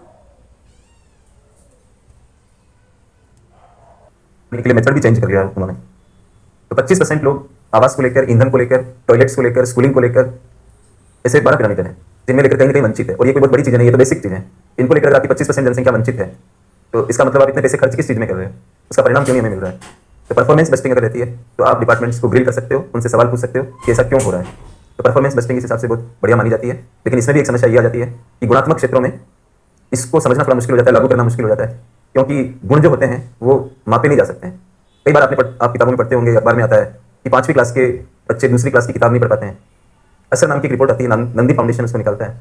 असर का नाम सुना होगा, assessment of the status of education report, ASER से बना ये शब्द असर। ऐसा क्यों होता है कि 5वीं क्लास के बच्चे दूसरी क्लास की किताब नहीं पढ़ पा रहे हैं। तो आपकी रिपोर्ट के हिसाब से तो आप स्टैंडर्ड बढ़ाए जा रहे हो कि ये 5th स्टैंडर्ड का बच्चा है, ये 6th स्टैंडर्ड का बच्चा है, और उनकी गुणवत्ता क्या है। कुछ टेस्ट पेपर देके आप उनको पास कर रहे हो, तो वो उस टेस्ट पेपर में पास हो जा रहे हैं, आप समझ रहे हो कि इनका ज्ञान अच्छा हो गया है। लेकिन इससे ये पता लगता है कि नांदी फाउंडेशन के अध्ययन से ये पता लगता है कि भारत में कई बच्चे जो है वो दूसरी की किताब नहीं पढ़ पा रहे हैं। इसका मतलब आपने केवल टेस्ट पेपर के आधार पर उनको क्लियर किया, नहीं कि उनकी गुणवत्ता को अच्छे से चेक किया कि वो किताबों को देख पा रहे हैं कि नहीं। उसको उनको पास करने से पहले हम इस चीज़ को भी अगर देख रहे होते तो ये स्थिति नहीं होती। तो गुणवत्ता ऐसी चीज़ है जिसको आप मापना बहुत मुश्किल होता है। विकास क्या है, गुणवत्ता वाला शब्द है। तो विकास को एग्जैक्ट आप नहीं बता सकते। जितना आप जीडीपी को बता सकते हो कि आपके देश की जीडीपी कितना ट्रिलियन डॉलर है, एक इंसान की रिचनेस को बता सकते हो कि इसकी इनकम कितनी है, इसकी प्रॉपर्टी कितनी है, लेकिन वो मेंटली कितना डेवलप्ड है, उसका हेल्थ कैसा है, ये उसको देख के पता नहीं लगता है। कई बीमारियां ऐसी होती है जो आपको सामने से नजर नहीं आएगी, लेकिन उसके अंदर वो बीमारियां हैं। कि कोई किडनी पेशेंट का आपको कैसे पता लगेगा कि इसको किडनी की डिजीज है, कोई डायबिटिक पेशेंट का आपको कैसे पता लगेगा कि इसको डायबिटीज है। एकदम देखने से तो पता नहीं लगता है, लेकिन उसकी रिचनेस का पता लग जाता है। और वो इनकम बताकर भी आपको बता सकता है कि वो कितना रिच है, लेकिन वैसे कितना सुखी है, उसका स्वास्थ्य कितना अच्छा है, वो घर में सुखी है या नहीं है, ये चीजें वो बातचीत में, लंबी बातचीत में आपको बता पाएगा। एक अंक में नहीं बता सकता है कि हाँ भाई मैं मेरे जीवन की गुणवत्ता है। तो गुणवत्ता वाले क्षेत्रों में थोड़ी प्रॉब्लम आती है। डिफेंस मिनिस्ट्री कुछ पैसा मांगती है कि हम राफेल खरीदेंगे, तो हमारे राफेल की संख्या लिख दो आप, फिर बाद में उनको काउंट कर लो कि इतने राफेल आए कि नहीं आए, क्योंकि डिफेंस का संबंध गुणवत्ता से नहीं है। लेकिन अब आप कहो कि ग्रामीण विकास विभाग से पूछो कि ग्रामीण क्षेत्रों का कितना विकास हुआ है, तो वो अंकों में बता पाना मुश्किल है, क्योंकि विकास अंकों में नहीं बताया जाता। कुछ मेथड निकले जैसे मानव विकास सूचकांक, ये सब ये बड़े बड़े मेथड हैं, इनसे एक्यूरेट पता नहीं लगता है। ऐसे तो आप कह सकते हो कि 10 में से किसी भी क्लास को हम कितने नंबर देंगे, जैसे 10 में से 5 देंगे, कि जैसे आपकी कॉपी जांचते हैं तो 10 में से यहाँ लोग 4 नंबर दे देते हैं। कई बार बच्चे मेरे पास भी आते हैं, कहते सर मैं 4 नंबर ही दिया है, मेरे से क्या गलती हो गई इसमें।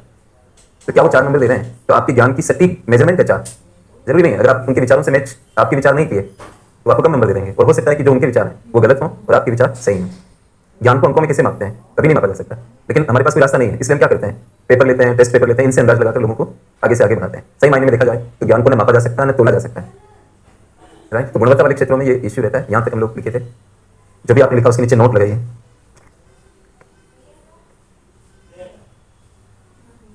लिखिए भारत में वर्ष 2005-6 में, भारत में वर्ष 2005-6 में लागू की गई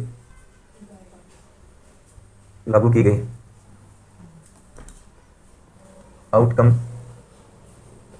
बजटिंग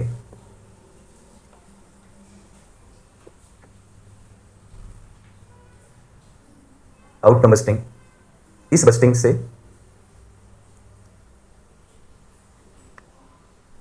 से समानता रखती है। एक स्टूडेंट ने क्लास से ठीक पहले पूछा कि सर हमें अपडेट करना नहीं आता है, मतलब कोई भी टॉपिक चल रहा है उसमें कोई नई बात आ जाए तो हम अपडेट कैसे करें। जैसे ये ऐसे हो रहा है, जो मैंने भी नोट लगाया आपको, लिखवाया आपको। परफॉर्मेंस बस्टिंग तो बहुत पहले से ही चल रहा है दुनिया में। हमारे देश में आउटकम बस्टिंग आया, तो अब हमें सीखना है कि जो हमारे देश में ये नई चीज़ आई है वो कैसे इससे कनेक्ट हो रही है, जो आपकी सिलेबस से कैसे कनेक्ट हो रही है। अब और अपडेट करता हूँ मैं, पैराग्राफ चेंज करके लिखिए। वर्ष 2017-18 में भारत के सभी मंत्रालयों और विभागों को आउटकम बस्टिंग से जोड़ दिया गया, लिंक कर दिया गया, जोड़ दिया गया, राइट। तो मैं तो 2004 से पढ़ा रहा हूँ, नवंबर 2004 से, तो 5-6 भी आया होगा मेरे सामने। तो मेरे क्लास नोट्स आप पुराने उठाओगे तो दिख जाएगा कि मैंने ये चीज़ें, मतलब उस समय आपके मेंस में ये सिलेबस नहीं था जो आज हम पढ़ रहे हैं, ये तो 13 में आया था जो आपकी क्लास में चल रहा है। लेकिन पीटी में एक चैप्टर होता है जिसको पब्लिक फाइनेंस कहते हैं, जिसमें सरकारी बजट के बारे में बातचीत होती है। सरकार के खर्च कितने होते हैं, उनके नाम क्या क्या होते हैं, फिर उन नामों की परिभाषाएं क्या होती है, सरकार के इनकम के क्या सोर्स होते हैं, उनकी परिभाषा कैसे देते हैं, उनके एग्जाम्पल्स क्या है, घाटा कैसे निकलता है, ये सब कुछ। तो उस समय के नोट्स में भी ये दिख जाएगा कि हमारे देश में आउटकम बजट 2005 के मेरे क्लास नोट्स में। और 17-18 में तो ये मेंस का सिलेबस चल ही रहा था नया वाला, तो मैंने तुरंत चेंज कर दिया अपने क्लास नोट्स को उसी समय। मतलब बजट आने की ठीक बाद के जितने मेरे बैच थे उन सब में मैंने लिखवा दिया इसको। कि इस साल के बजट से ही मतलब ये सारे डिपार्टमेंट इससे जुड़ गए। पहले सब जुड़े हुए नहीं थे, अब सारे डिपार्टमेंट और मंत्रालय इससे कनेक्ट हो गए। इसलिए इसको एक अंग्रेजी में बोला गया उस समय full fledged outcome budget, full fledged मतलब कंप्लीट अपने आप में। उसको लिखने का यहाँ पर कोई तुक नहीं है, मतलब वो उस समय बोला गया था। अब इसमें क्या होता है वो थोड़ा लिखेंगे, पैराग्राफ चेंज करके लिखिए। देखिए आउटकम बस्टिंग के अंतर्गत, आउटकम बस्टिंग के अंतर्गत सभी विभागों और मंत्रालयों को अपने अधीन संचालित होने वाली सभी सरकारी योजनाओं के बारे में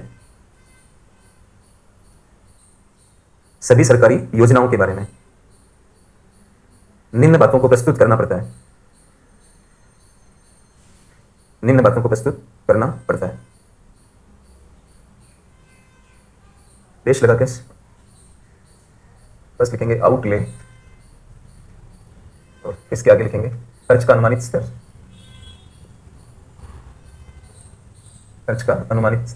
आउटले का मतलब ये होता है। दूसरा लिखेंगे आउटपुट, भौतिक परिणाम। एक एग्जाम्पल उठा के भी समझ लेंगे इन सब चीजों को। एक बार आप लिखिए खर्च का अनुमानित स्तर, आउटपुट का मतलब भौतिक परिणाम। तीसरा लिखिए आउटकम, गुणात्मक परिणाम।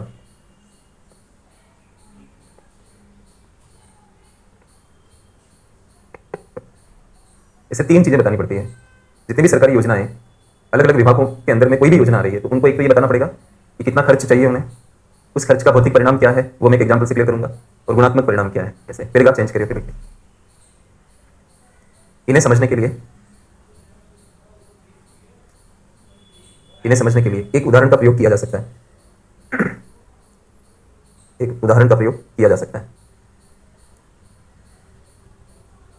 तो रेश लगाइए और जगह कम हो तो अगले पेज पे चले जाइए, आधे से ज्यादा पेज की आवश्यकता होगी।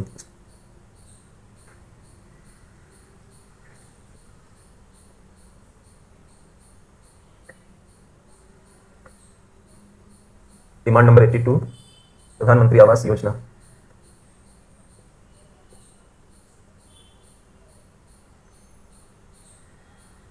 ग्रामीण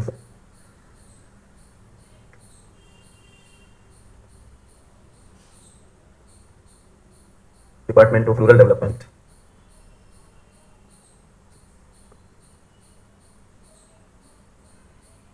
बजट 2018-19। एक केस स्टडी के रूप में लिया मैंने इसको, ये एक्चुअल एग्जांपल है।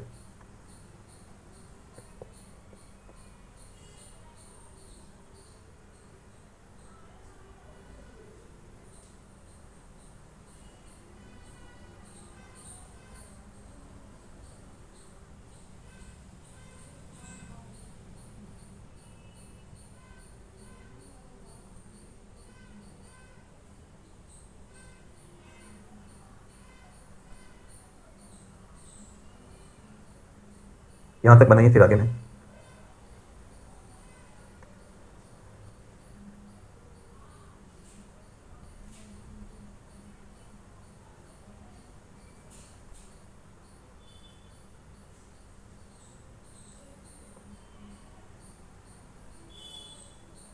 इससे आपको थोड़ा आइडिया भी फॉर्म होगा कि डिपार्टमेंट्स अपने खर्चों को कैसे भेजते हैं और उनकी नंबरिंग कैसे होती है। ये ऐसे क्रिएट नहीं कर रहा हूँ, एग्जांपल एक्चुअल में लिया मैंने, उसको एक को निकाला बाहर। डिमांड नंबर 82 ऐसे नंबरिंग होती है उसमें, और डिमांड नंबर 82 का जो कनेक्शन है वो इस स्कीम के साथ है, प्रधानमंत्री आवास योजना ग्रामीण। और किस डिपार्टमेंट में आएगा उसका नाम लिखा हुआ रहता है, जो मैंने लिखा डिपार्टमेंट ऑफ रूरल डेवलपमेंट। और ये इस साल के बजट का उठाया मैंने 2018-19 का। अब इसमें इस डिपार्टमेंट को स्कीम के लिए 3 बातें बतानी पड़ेगी। इसमें यहाँ खर्च की क्या मांग है उसकी वो लिखेंगे। तो लिखिए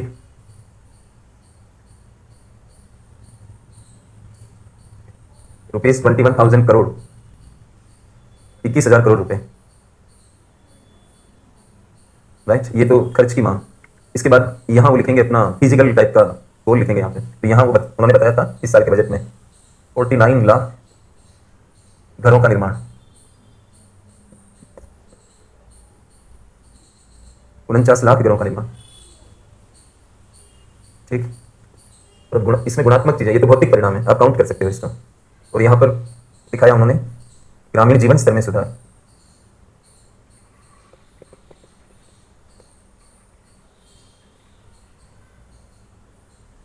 प्लस वंचनाओं में कमी।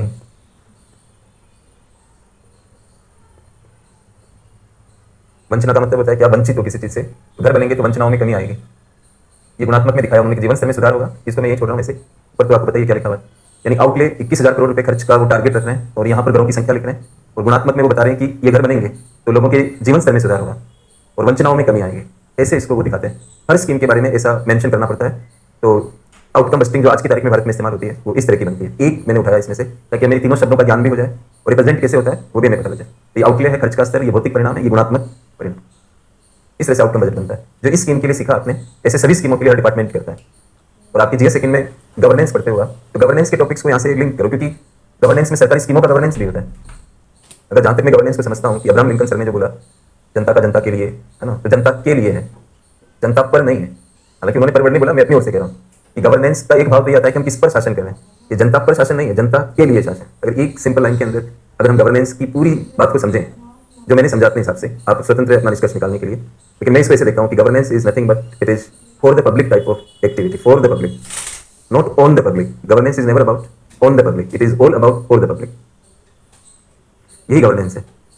तो स्कीमें किसके लिए है? For the public, right. तो आप उनको बेहतर करो और उनके टारगेट बनाओ, गुणात्मकता पर ध्यान दो, जवाबदेही लेके आओ, टारगेट ओरिएंटेड बजट बनाओ, राइट। इस तरह से तो इसको उधर भी आप चाहे तो इस्तेमाल, अगर आपको अपडेट करना नहीं आता तो फिर आपको ये भी नहीं आता होगा कि इकोनॉमिक्स को पॉलिटिक्स से कैसे जोड़ें और पॉलिटिक को इकोनॉमिक्स से कैसे जोड़ें, फिर समस्या वहाँ भी आएगी आपको, और निबंध फिर आपका पूरी तरह से गड़बड़ा जाएगा, क्योंकि निबंध में ये चाहिए होता है, इंटरव्यूज में भी ये स्किल चाहिए होती है।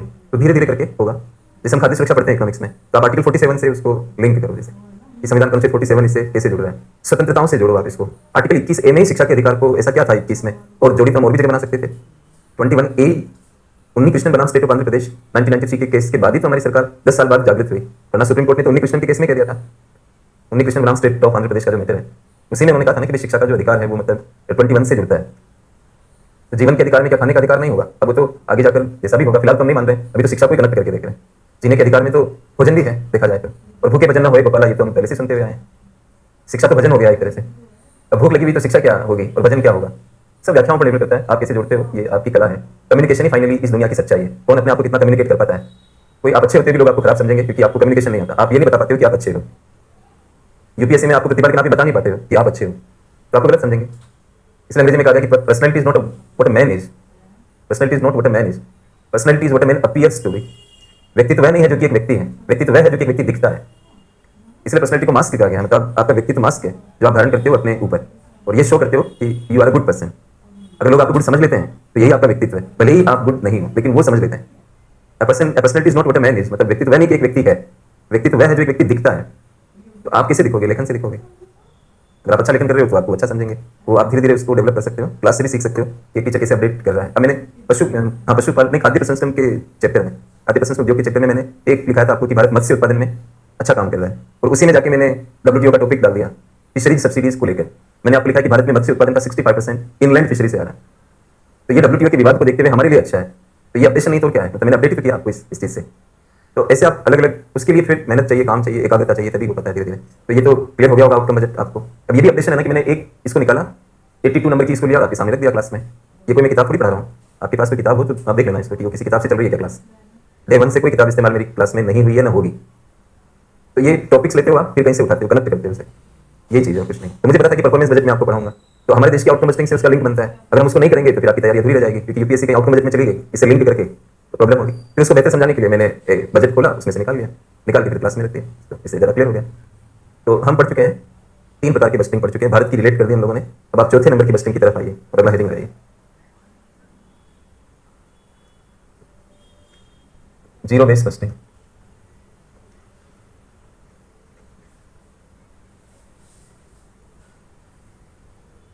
देखिए इस बजटिंग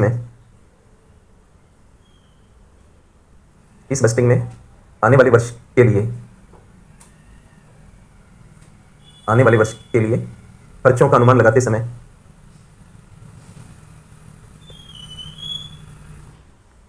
पिछले वर्ष के खर्चों को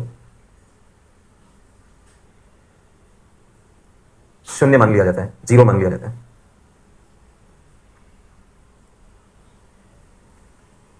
फिर आप चेंज करिए, प्रत्येक विभाग या मंत्रालय को एकदम नए सिरे से एकदम नए सिरे से ये बताना पड़ता है कि यह बताना पड़ता है कि उन्हें उन्हें की जगह उसे कर लीजिए, उसे प्रत्येक विभाग या मंत्रालय को नए सिरे से बताना पड़ता है कि उसे किसी भी खर्च की आवश्यकता क्यों है। पूर्ण विराम लगाइए। जैसे नाम ही कह रहा जीरो बेस, पीछे को बिल्कुल भी ध्यान में नहीं रखा जाता है।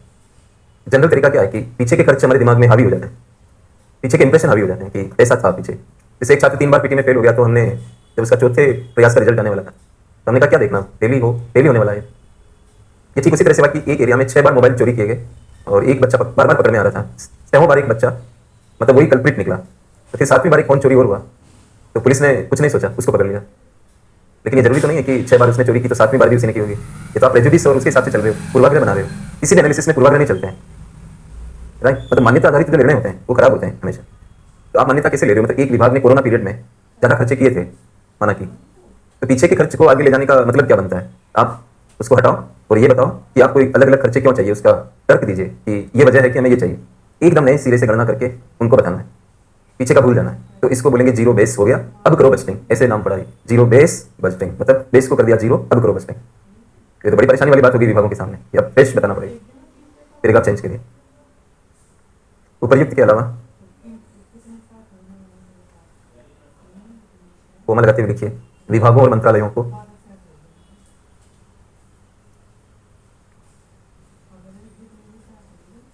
उपर्युक्त के अलावा विभागों और मंत्रालयों को यह भी बताना पड़ता है कि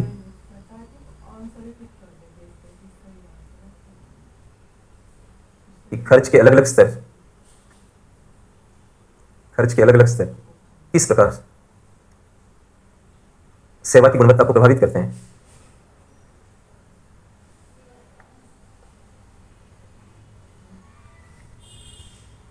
देश लगाइए एक, या पूर्ण विराम लगाइए, इसे प्रभावित करते हैं, पूर्ण विराम लगा दे और आगे लिखिए इसे एक चित्र की सहायता से अधिक बेहतर ढंग से समझाया जा सकता है।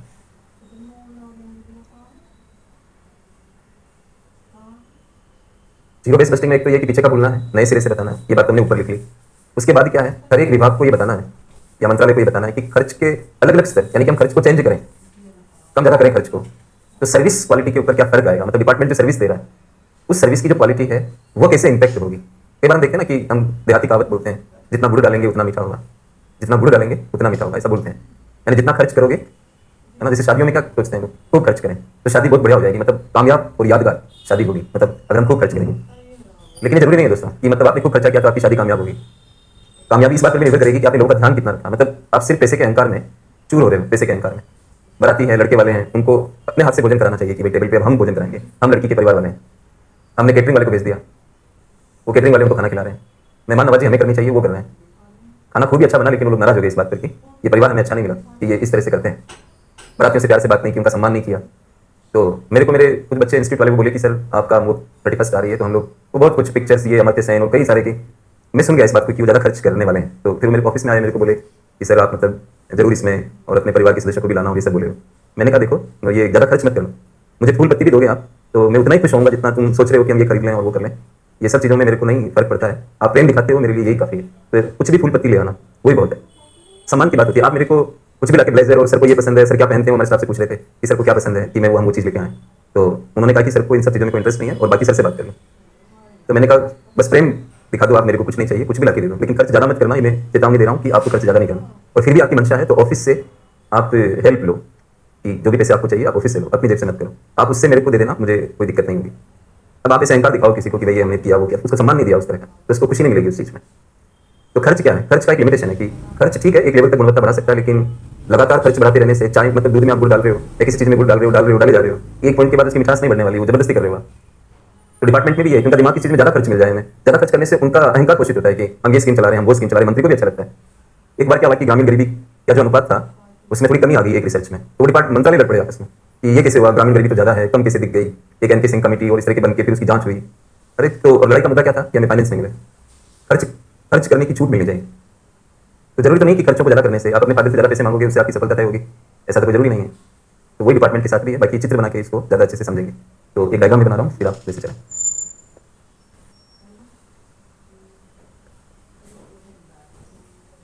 और ये सब चीज़ों से आपका IQ बढ़ेगा। इकोनॉमिक्स में डायग्राम वगैरह आते हैं, वहाँ मेंस में नहीं बनाने, लेकिन समझ बढ़ती है इससे। तो यहाँ पर लिखेंगे हम खर्च का स्तर,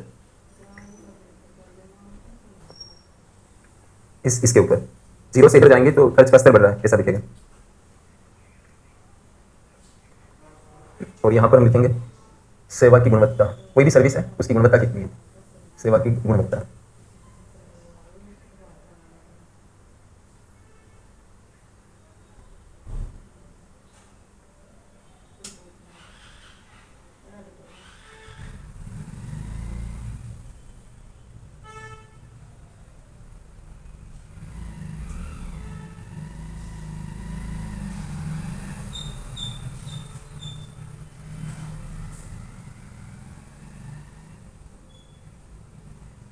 उनके यार कभी कौन से भाई साहब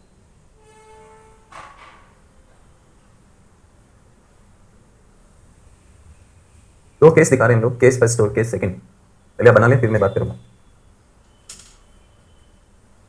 ये जो आपको दिख रहे हैं डायग्राम, जैसे ये वाला केस फर्स्ट को लेते हो आप, तो यहाँ पर 0 दिख रहा है ये, और जैसे जैसे आप इधर आते हो तो खर्च बढ़ रहा है, यूँ जा रहे हो, ये लाइन ऐसे चल रही है। इसका मतलब इसके और इसके बीच में ये लाइन पॉजिटिव रिलेशन दिखा रही है, यानी कि खर्च बढ़ेगा तो सेवा की गुणवत्ता भी बढ़ेगी, ऐसा दिख रहा है इसे, इस पॉइंट तक, राइट। जैसे जैसे आप इधर आओगे और कब तक आओगे, जब तक ऐसा होता रहेगा, वो भी देख लेते हैं इस तक, मतलब। और मैं यहाँ पर एक्स लिख देता हूँ। तो 0 से इधर बढ़ते हो आप आगे एक्स की तरफ, तो आपको सेवा में सुधार दिखेगा क्योंकि गुणवत्ता बढ़ रही है, ठीक है। जैसे एक्स को क्रॉस करोगे, इधर जाओगे, ये फ्लैट हो गया है इसे। इससे ये पता लग रहा है कि इस डिपार्टमेंट में खर्च का ये स्तर ही यहाँ तक जाना है। अगर मान लो ये विभाग खर्च यहाँ कर रहा है इस जगह पे, तो जो रिसर्च कर रहे हैं वो इनको बोलेंगे कि इसको हटाओ आप, मतलब आपकी जो कॉम्बिनेशन है, जो जोड़ी बना के आप दिखा रहे हो, उसमें ये फ्लैट यहाँ से हो जा रहा है, आप खर्च कर रहे हो यहाँ पर, तो इसको कम करो, कम करके कहाँ तक लाना है, यहाँ तक, राइट। तो यहाँ के इस पॉइंट के आगे खर्च का कोई मतलब नहीं रह जाता है। अगर दोस्तों पुलिस की संख्या बढ़ाने से ही पुलिसिंग का संबंध है, तब तो आप पुलिस की संख्या बढ़ाते जाओ। फिर पुलिस की संख्या और पुलिसिंग में तो डिफरेंस है ना। टीचर की संख्या बढ़ाने से टीचिंग की गुणवत्ता का क्या कनेक्शन है? मतलब इफ यू थिंक कि नॉलेज बढ़ाने के लिए, लोगों की नॉलेज बढ़ाने के लिए सिर्फ आप एक ही चीज़ पे ध्यान दें कि हमें टीचर से टीचर्स भर्ती करने हैं, तो आप गलत फहमी में है, क्योंकि केवल टीचर्स की संख्या बढ़ाने से टीचिंग में सुधार हो जाएगा, ये कॉम्बिनेशन आप गलत बना रहे हैं। हाँ, एक पॉइंट पर आप टीचर्स बढ़ाते जाओ, जैसे हम टीचर्स मान लो, आप टीचर्स पे खर्चा कर रहे हैं, का मतलब ज़्यादा टीचर आ रहे होंगे बैकग्राउंड में, आप इसे समझो कि टीचर्स की वैकेंसी पे खर्चा हो रहा है। जितना जितना वैकेंसी बढ़ते जा रहे हैं, वैसे वैसे टीचिंग में चेंज आ रहा होगा समाज में, क्योंकि स्टूडेंट टीचर रेशियो भी होता है। और ये भारत के स्कूलों के लिए कहा जाता है कि टीचर स्टूडेंट रेशियो काफी बिगड़ा हुआ है। मतलब एक टीचर, यहाँ देखो क्या रेशियो दिखता है आपको, मतलब 60 का रेशियो भी खराब माना जाता है, यहाँ तो 500-700 लोग बैठ के टीचर एक होता है। लेकिन लेवल डिफरेंट है, क्योंकि यूपीएससी का लेवल है, तो वहाँ कोई प्रॉब्लम नहीं है कि भाई सारे बच्चे थोड़े से एटिकेट्स और मैनर्स वाले होते हैं, मैच्योर्ड होते हैं, तो उस हिसाब से चल जाता है। लेकिन आप स्कूल में, कॉलेज में इस तरह का तरीका अपनाओगे तो पढ़ाई तो फिर नहीं होगी। तो वहाँ पर जरूरत है कि टीचर्स की संख्या बढ़नी चाहिए। लेकिन एक पॉइंट तक आप टीचर्स बढ़ा दिए, लेकिन उनको पढ़ाने की कला नहीं है, पढ़ाने की नई टेक्निक्स नहीं है उनके पास, और पैशन नहीं है टीचिंग में, तो वो फिर गुणवत्ता तो नहीं आ पाएगी। वो पर्सनल बच्चों पे, जैसे मैंने ई-कॉमर्स के लिए आपको कहा तो भाई आप उसको तैयार करना, और इस तरह से बोला, तो वो सिर्फ एक मोटिवेशन डालने के लिए कि आप कुछ करें, मतलब देखें, ताकि एक प्रक्रिया शुरू हो। उस वजह से आपको बोला। तो इस तरह की चीज़ों से क्या होता है कि मतलब बच्चों के अधिगम में सुधार होता है। तो केवल संख्या बढ़ाने से क्या होगा, ज़्यादा घंटे पढ़ाने से क्या होगा, वही पॉइंट है यहाँ पर। इसके बाद ये फ्लैट हो गया है, तो इसके बाद इस डिपार्टमेंट के पास कोई तर्क नहीं है कि बेवजह वो एक्स से ज़्यादा का खर्च अगर मांग रहा है तो फिर कटौती होगी, उसको मना कर देंगे कि नहीं हो पाएगा, क्योंकि इसके आगे ये क्या हो रहा है, फ्लैट हो रहा है। क्यों मोदी जी और दूसरे लोग कहते हैं minimum government, maximum governance? When you से कि गवर्नमेंट मिनिमम का अर्थ क्या होता है? गवर्नमेंट भी मिनिमम होती है क्या? कभी स्टाफ की तरफ इशारा है। गवर्नमेंट कैसे मिनिमम होता है? हाँ, इतना कह सकते हो कि गवर्नमेंट के मिनिमम का अर्थ ये हुआ कि ज़्यादा हस्तक्षेप ना हो। इस सेंस में भी आप मिनिमम गवर्नमेंट बोल सकते हो कि हर जगह गवर्नमेंट की दखलंदाजी ना हो। बाकी ज़्यादा इशारा इस तरह किया कि गवर्नमेंट की साइज को अजगर की तरह बड़ा करने से काम नहीं चलेगा। You should focus on how to better govern, मतलब गवर्नेंस को बेटर ढंग से कैसे करें, इस पर फोकस होने की गवर्नमेंट को बढ़ाते जाए। ज़्यादा भर्तियां करने से गवर्नेंस में सुधार हो जाएगा, ये जरूरी नहीं है। गवर्नेंस को गवर्नेंस की तरह लेने से ही सुधार होगा, पढ़ाई से ही होगी, ऐसे समझ लो आप इस चीज़ को। घंटों से पढ़ाई का अनुमान लगाना गलत है। एक आदमी 12 घंटा पढ़ रहा है तो इसका मतलब वो बहुत कुछ कर रहा है, ऐसा नहीं है। स्मार्ट वर्क कितना कर रहा है इस पर डिपेंड करता है। प्रश्न पहले से ही सोच रहा है कि कौन कौन से आएंगे, पीछे क्या है, मेरा सिलेबस क्या है, मुझे माया जाल से क्या लेना देना है। मैंने लेकिन आपको क्या कहा कि कोई पूछे कि इकोनॉमिक्स क्या है, मना कर देना मुझे नहीं आती। कोई पूछे इकोनॉमी क्या है, मना कर देना मुझे नहीं आती। तो सामने वाला कहे कि फिर तुम्हें क्या आता है, तो मुझे वो सब आता है जो यूपीएससी चाहती है।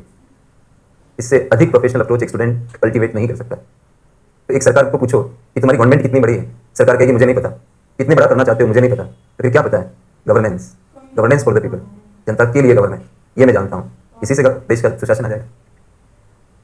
तो ये केस तो ऐसा हुआ। ये केस ऐसा है, दूसरा वाला बड़ा कमाल का केस है ये कि 0 खर्च करो तो भी सर्विस की क्वालिटी इतनी रहेगी। ये लाइन जो आ रही है ना यहाँ पे, सर्विस क्वालिटी आपको यहाँ कितनी दिख रही है, इस पॉइंट जैसी, और जीरो खर्च कर दोगे तो भी ये पॉइंट रहेगा, और इधर आ जाओगे तो भी जैसे मान लो इस पॉइंट पर हुआ तो ये खर्च, फिर जाके तो इधर ही देखोगे ना, सेवा की गुणवत्ता तो इधर दिख रही है, स्पेस इधर थोड़ी है, इधर थोड़ी जाना है, क्यों जाना है, क्योंकि एक्सिस तो दो ही बने हुए हैं, ये और ये, तो इस ये पॉइंट खर्च के इस स्तर को और सेवा के स्तर को दिखाता है।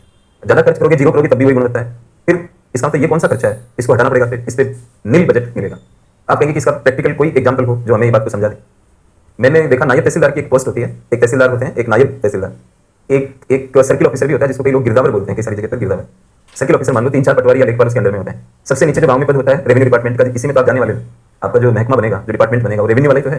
डिस्ट्रिक्ट कलेक्टर, आप कलेक्टर किस चीज के हो, मतलब why you got this word collector, भू राजस्व की वसूली के हिसाब से टर्म बना हुआ है कलेक्टर। तो ये जितना भी भू राजस्व की कलेक्शन, अब आजकल कलेक्शन तो इतना होता नहीं है उसका, और बहुत कम भी है, मतलब एक खेत के हिसाब से आपको 10-20 रुपए जमा कराने होते हैं। भू राजस्व बस ऐसे है हमारे इंडिया।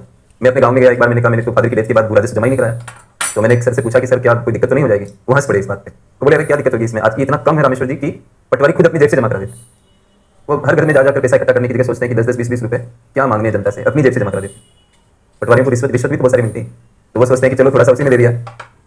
लेकिन आपकी जो ज्यादातर जो पोस्ट है वो ये लड़ाई होती है जमीनों की, अतिक्रमण कर लिया, फलाना हो गया, उस तरह के केस को देखोगे आप, और बाकी कुछ पावर्स एक्स्ट्रा मिले हुए होते हैं जिसके हिसाब से आप जिले को चलाते हैं। लेकिन बेसिकली आपका जो डिपार्टमेंट आता है वो रेवेन्यू डिपार्टमेंट आता है, राज्य सरकारों का जो रेवेन्यू डिपार्टमेंट होता है, और उस रेवेन्यू का संबंध होता है, कॉमर्शियल टैक्स की बात नहीं कर रहा हूँ, कॉमर्शियल टैक्स अलग है, मैं रेवेन्यू डिपार्टमेंट बोल रहा हूँ, जो भू राजस्व से रिलेटेड जो विभाग होता है उसको रेवेन्यू कहा जाता है। राज्य में कॉमर्शियल टैक्स का अलग होता है, तो जिसकी तैयारी कर रहे हो उसका भी थोड़ा अंदाज आप निकाल लो।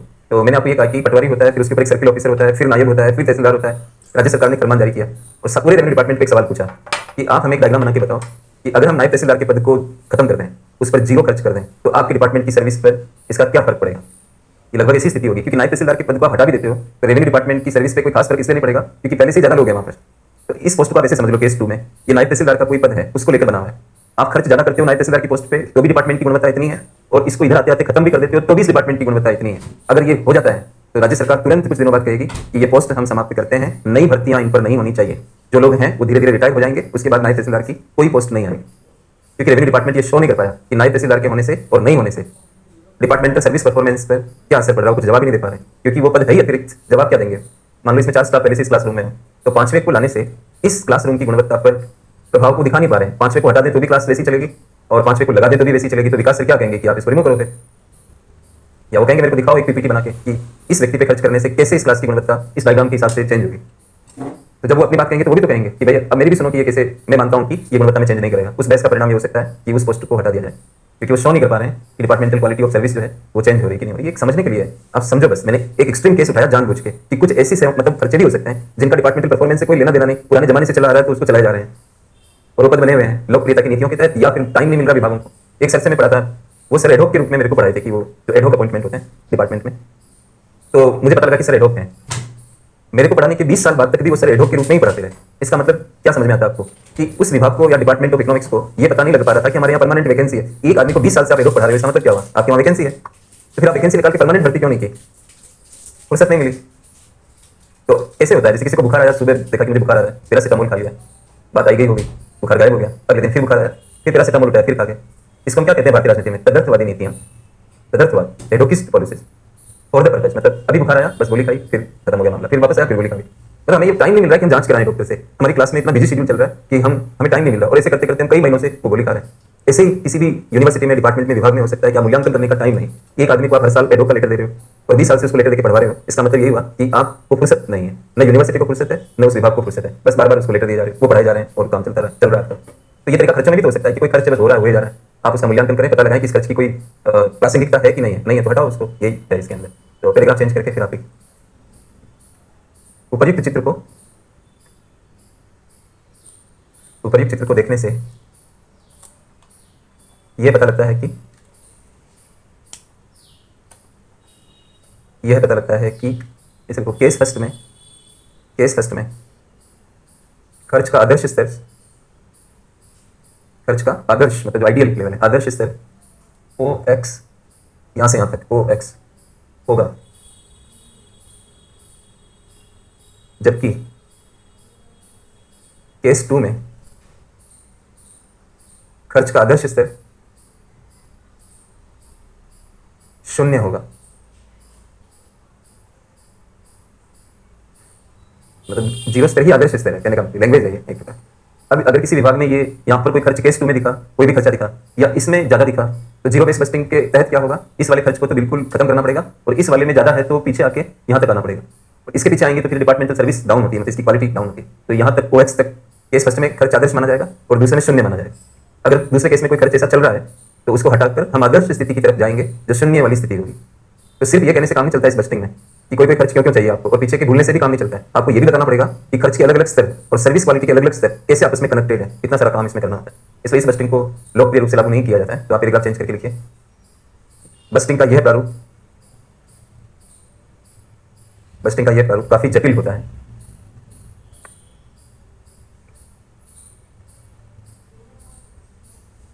विभागों और मंत्रालयों को इसे लागू करने के लिए विभिन्न प्रकार के मूल्यांकन और अनुसंधान करने पड़ते हैं,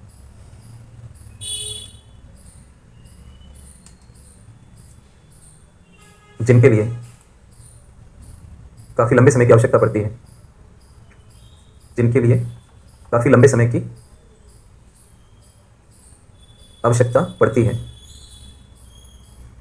पैराग्राफ चेंज करिए।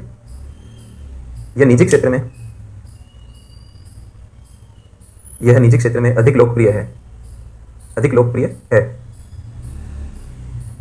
पूर्ण विराम लगाइए, आगे लिखिए। सरकारी क्षेत्र में इसका नियमित रूप से प्रयोग नहीं होता है। कभी कभी अनावश्यक खर्चों को हटाने के लिए इसका प्रयोग किया जाता है।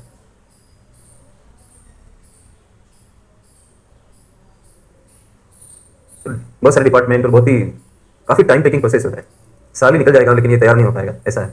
अभी भी जो बजट आता है जिसमें इतनी कठोर मतलब मूल्यांकन नहीं होती है, उसमें भी ये कहा जाता है कि जब भी बजट नया आता है, जैसे कि 1 फरवरी को पेश हो रहा है, तो उसके अगले दिन से अगले साल के बजट की तैयारियां शुरू हो जाती है। इसी में इतना समय लगता है हम लोगों को, इसमें आएंगे तो 10 साल तक भी बजट तैयार नहीं होगा, क्योंकि पिछला तो सब भूलना पड़ेगा, एक एक चीज के लिए आपको ये ऐसे कॉम्बिनेशन कैसे बना पाएंगे। तो कभी कभार यूज होता है, जैसे कभी पोस्ट काटनी होती है, हटानी होती है, क्लर्क वगैरह में देखते हैं कि कंप्यूटर्स आ गए और कई सॉफ्टवेयर आ गए, तो हमें उतने स्टाफ की आवश्यकता नहीं है। क्षेत्रीय ग्रामीण बैंकों का नाम आपने सुना होगा, गाँव में होते हैं क्षेत्रीय ग्रामीण बैंक। तो मेरे गाँव में मैं जब छोटा था, पढ़ा करता था, तो 3 लोग देखता था मैं, जो एक कैशियर होता था, एक अकाउंट वाला होता था और एक मैनेजर होता था। 3 मिलकर एक ब्रांच को चलाते थे। उन लोगों से मेरी दोस्ती भी थी, क्योंकि मैं उनके साथ कैरम वगैरह खेलता था और अंग्रेजी भी सीखता था उन लोगों से कि भाई कैसे, क्योंकि वो अच्छे शहरों से थे, तो मुझे लगता था कि इनसे कुछ मिल सकता है, तो उनके में टच में रहता था। फिर मैं आगे चला गया और इस तरह से फिर बाद में कभी मैं अपने गाँव गया तो मैंने देखा वहाँ 2 ही लोग काम कर रहे हैं, 3 की जगह 2 हो गए। मैनेजर कभी कस्टमर से बात करता है तो कभी विंडो पे जाके अकाउंटिंग करने लगता है, वो सारे काम संभाल लेता है। एक आदमी और रहता है, बस दोनों मिलकर ब्रांच चला लेते हैं। तो वहाँ जीरो बेस बस्टिंग लागू हुआ होगा क्षेत्रीय ग्रामीण बैंकों में, क्योंकि हमारे देश में कई समितियां बनी जिन्होंने ये बताया कि इनका खर्चा ज़्यादा है और गाँव में बिजनेस का जो स्कोप है वो तो कम है, क्योंकि उतने कस्टमर गाँव में होते नहीं है, और आप उनको पब्लिक सेक्टर बैंक की कैटेगरी में आते हैं। सैलरी वगैरह उनकी महंगाई भत्ते एक सरकारी बैंकों की तरह चलते हैं, तो उनकी जो सर्वाइवल है वो तभी हो पाएगी जब स्टाफिंग पे कम खर्च होगा। और ऐसा करके एक स्टाफ को वहाँ से रिमूव कर दिया, फिर भी नहीं कंट्रोल हुआ, तो कई लोगों का मर्जर आपस में किया गया, वो मैं पढ़ाऊंगा आपको पीटी के दौरान। तो ऐसे जो छोटे सेक्टर होते हैं वहाँ पे ये काम कर जाता है। सरकारी क्षेत्र में तो बड़ा मुश्किल होता है, तो वो कभी कभी कुछ चीज़ों पर सवाल खड़े होते हैं, वहाँ पर इसको लागू करके फिर उसको हटा देते हैं उस सर्विस को, उसी के लिए इसका यूज होता है। मतलब एक्सेप्शनल केसेस में, रेगुलर वे में जीरो बेस बस्टिंग लागू नहीं होती। तो ये 4 बजट के फॉर्मेट हमने पढ़े और सब जवाबदेही को टारगेट कर रहे हैं। लाइन आइटम में कम जवाबदेही होती है, प्रोग्राम में ज़्यादा जाती है, परफॉर्मेंस में और भी ज़्यादा आ जाती है, क्योंकि वहाँ पर आप टारगेट फिक्स करते हैं और इसमें भी एक एक चीज़ का जवाब देना पड़ता है, पीछे का कुछ भी नहीं होता है, कॉम्बिनेशन बनाने पड़ते हैं। तो जवाबदेही से जुड़ी हुई है ये 4 प्रारूप। अब जो मैं पढ़ाने वाला हूँ वो अलग है, इनसे नहीं जुड़ता है, जो मैंने पहले आपको कह दिया था, जेंडर बस्टिंग। तो आप अगला हेडिंग फ्रेश लगाइए, जेंडर बस्टिंग।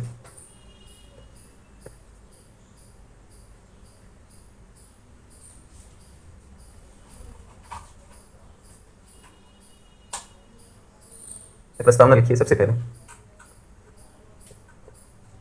थोड़ा डिवाइड करके इसको पढ़ेंगे। लिखिए जेंडर बस्टिंग सबसे पहले ऑस्ट्रेलिया के द्वारा लागू की गई, ऑस्ट्रेलिया के द्वारा लागू की गई। आगे लिखिए भारत में इसे 2005-06 में लागू किया गया। पैराग्राफ चेंज करिए, जेंडर बस्टिंग कोमल लगाते हुए लिखिए जवाबदेही और उत्तरदायित्व जवाबदेही उत्तरदायित्व को निर्धारित करने वाली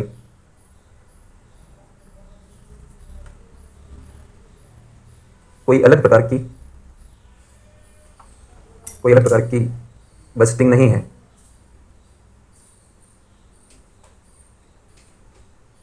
पूर्ण विराम लगाइए, लिखिए आगे। जेंडर बस्टिंग के अंतर्गत यह प्रदर्शित किया जाता है कि बजटीय खर्चों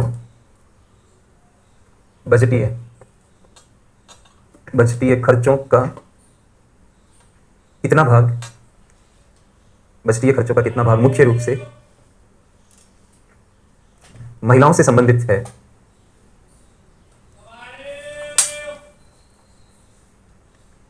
इसे एक प्रकार से ऐसे लिखिए, GRB, जेंडर रेस्पॉन्सिव बजटिंग है। तो हमने क्लियर कट लिखा, इसको कहते हैं मतलब आप बिल्कुल क्लियर ढंग से लिखो कि आखिर है क्या चीज़ है। तो हमने साफ साफ लिखा कि जेंडर बस्टिंग कोई अलग तरह की बस्टिंग नहीं है जो जवाबदेही और उत्तरदायित्व को प्रभावित करती है। इसका अकाउंटेबिलिटी रिस्पॉन्सिबिलिटी से कोई कनेक्शन नहीं है, इसलिए इसकी जोड़ी हमने उनके साथ नहीं बनाई जो डायग्राम हमने बनाया था। ये दिखाता है कि मान लो आपका खर्चा है कोई भी बजट का एक्स अमाउंट खर्च है, तो उसका कितना भाग मुख्य रूप से, ये लिखना भी जरूरी है, मुख्य लिखना भी जरूरी है। अगर आपने मुख्य नहीं लिखा तो भी आपकी लैंग्वेज खराब हो जाएगी। देखा जाए तो बजट का इस्तेमाल तो कोई भी कर सकता है। क्या बजट जेंडर स्पेसिफिक होता है? Not at all. तो यूँ देखा जाए तो इनकम टैक्स की छूट तो महिलाओं के लिए भी होती है। जो भी बजट में आता है वो सब बिना लिंग भेद के उस बजट का इस्तेमाल कर सकते हैं, क्योंकि बजट सबके लिए है। तो फिर जेंडर बस्टिंग कैसे करेंगे? इसलिए आपकी लैंग्वेज लिखनी बहुत जरूरी है कि जो भी खर्चे में मुख्य रूप से महिलाओं वाले कौन से हैं, मुख्य रूप से, तब पता लगेगा। यूँ तो बजट सबके लिए होता है। ये छोटी छोटी बातें मुख्य भी क्यों लिखा ये भी पता होना चाहिए। नहीं कि मैकेनिस्टिक वे में हम कहीं मुख्य लिख रहे हैं, कहीं आदि लगा रहे हैं, कहीं राजनीतिक सामाजिक आर्थिक लिख रहे हैं, जो हमारी आदत होती है कि हर जगह ये सामाजिक आर्थिक राजनीतिक इस तरह से लिखते हैं हम लोग, बिना सोचे समझे कहीं भी कुछ भी डाल देते हैं और पता ही नहीं कि सवाल क्या पूछ रहा है, लेखन हमारा कैसे जाना चाहिए। राइट, तो इसलिए मुख्य की व्याख्या मैंने करी आपके सामने। और जेंडर रेस्पॉन्सिबल नहीं है, रेस्पॉन्सिव है। रेस्पॉन्सिबिलिटी नहीं लाती है लेकिन अनुक्रिया करती है, मतलब जेंडर के प्रति कि हाँ हम थोड़े संवेदनशील हैं कि महिलाओं पे हम कितना खर्च करें। कोई कानूनी जवाबदेही नहीं है। संविधान का कौन सा अनुच्छेद कहता है कि महिलाओं पर ज्यादा खर्च होना चाहिए? There is no such article. It must you say what equal pay for equal work, article 39, जिसके सब क्लॉजेज में जाके पढ़ते हो आप। और कौन ये बोलता है कि भाई महिलाओं के लिए एक्स्ट्रा खर्च करने की बात है कहीं पर भी? संविधान का कौन सा उपबंध या अनुच्छेद ये कहता है? मैंने भी देखा हुआ है। और 250 आर्टिकल तो मेरे को याद होंगे, मैं भले भले इकोनॉमिक्स पढ़ाता हूँ लेकिन 250 आर्टिकल में सुना सकता हूँ मौका आने पर, और कई अब तक सुना दिए होंगे क्लास में। तैयारी की थी इस वजह से, और इंटरेस्ट के कारण उन चीज़ों के अंदर वो याद रहते हैं। नहीं तो मेरा क्लास के बाद, क्लास से पहले और क्लास में सिर्फ इकोनॉमिक्स ही मैं पढ़ता सुनता हूँ, और वो वही सांस अंदर जाती है, वही सांस बाहर निकलती है, इसी में है सब कुछ। लेकिन जहाँ तक मैं समझ रहा हूँ भारतीय संविधान को, इस तरह का कोई स्पेशली कि ज़्यादा खर्च करना पड़ेगा करके, हाँ आप ये जरूर कर सकते हो कि आर्टिकल 14 की व्याख्या कर सकते हो कि कानून का समान संरक्षण जब आप कहते हो तो आप कहते हो कि to treat equals equally, to treat unequals unequally. सम लोगों के साथ समान व्यवहार और विषम लोगों के साथ असमान टाइप का व्यवहार। लेकिन उसका पर्पस क्या होना चाहिए? माननीय सर्वोच्च न्यायालय कहता है कि इसका पर्पस भी समता ही होना चाहिए। डिस्क्रिमिनेशन अगर समता के लक्ष्य से कर रहे हो तो वो डिस्क्रिमिनेशन नहीं है। अब आपने डिस्क्रिमिनेशन कैसे किया कि ये एपीएल ये बीपीएल, यही बोल रहे हो ना? लेकिन इस डिस्क्रिमिनेशन का लक्ष्य क्या है? समानता। तो ये डिस्क्रिमिनेशन अलाउड है। भेद ही तो करते हो, ये स्कीम मिलेगी बीपीएल लोगों को ही, क्यों मुझे क्यों नहीं मिलेगी? मैं भी तो भारत का नागरिक हूँ। भेदभाव कर रहे हो मेरे अगेंस्ट, तो मैं जाऊंगा सुप्रीम कोर्ट में आर्टिकल 32 का प्रयोग करके रिट लगाऊंगा, फंडामेंटल राइट्स का सीधा सीधा वायलेशन, या फिर मैं यूज करूंगा आर्टिकल 226। कोर्ट कहेगा बाहर निकल जाओ, गलत केस लेके आए हो, कोई डिस्क्रिमिनेशन नहीं है, गेट आउट फ्रॉम हियर, क्योंकि इसका पर्पस है समानता। वहां आप कह सकते हो कि हाँ सर यहाँ इनडायरेक्टली महिलाओं के लिए कुछ निकलता है, क्योंकि महिला और पुरुष में भारत के अंदर विषमता नजर आती है। तो अगर हम महिलाओं को रिजर्वेशन दे रहे हैं या और कुछ कर रहे हैं तो वहां बात बनती है, ऐसे डिराइव कर सकते हो, but there is no such any direct provision. खैर, तो ये तो प्रस्तावना हुआ, इसके बाद अगला हेडिंग लगाइए। आवश्यकता, नीड। आवश्यकता क्या है ये दिखाना है। पहले प्रस्तावना हुआ, दूसरा हेडिंग आवश्यकता, और फिर पैराग्राफ चेंज करके लिखें। देखिए, व्यवहारिक रूप से कोई भी बजट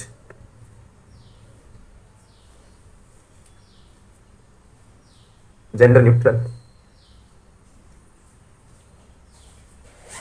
लिंग निष्पक्ष,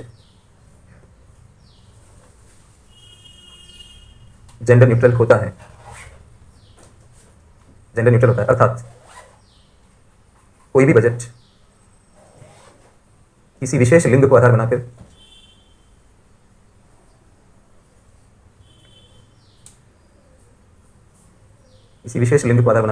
प्रस्तुत नहीं किया जाता है।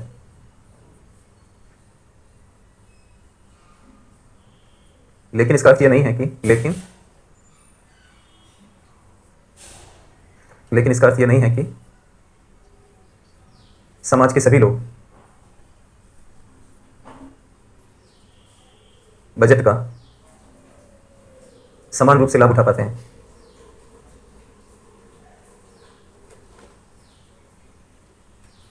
पूर्ण विराम लगाइए। यह ध्यान देने योग्य है कि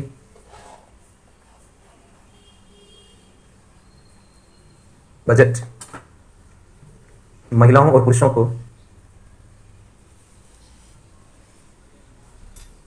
अलग अलग ढंग से प्रभावित करता है।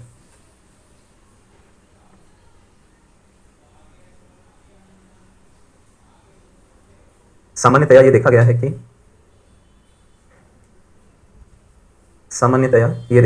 कि सामाजिक बाधाओं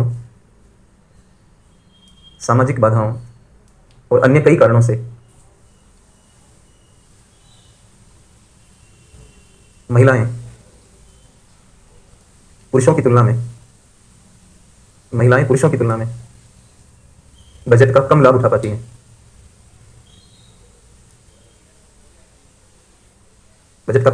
हैं। कोमल लगाइए। विशेष रूप से भारत जैसे राष्ट्रों में जिनकी सामाजिक संरचना महिलाओं के विपक्ष में जाती है।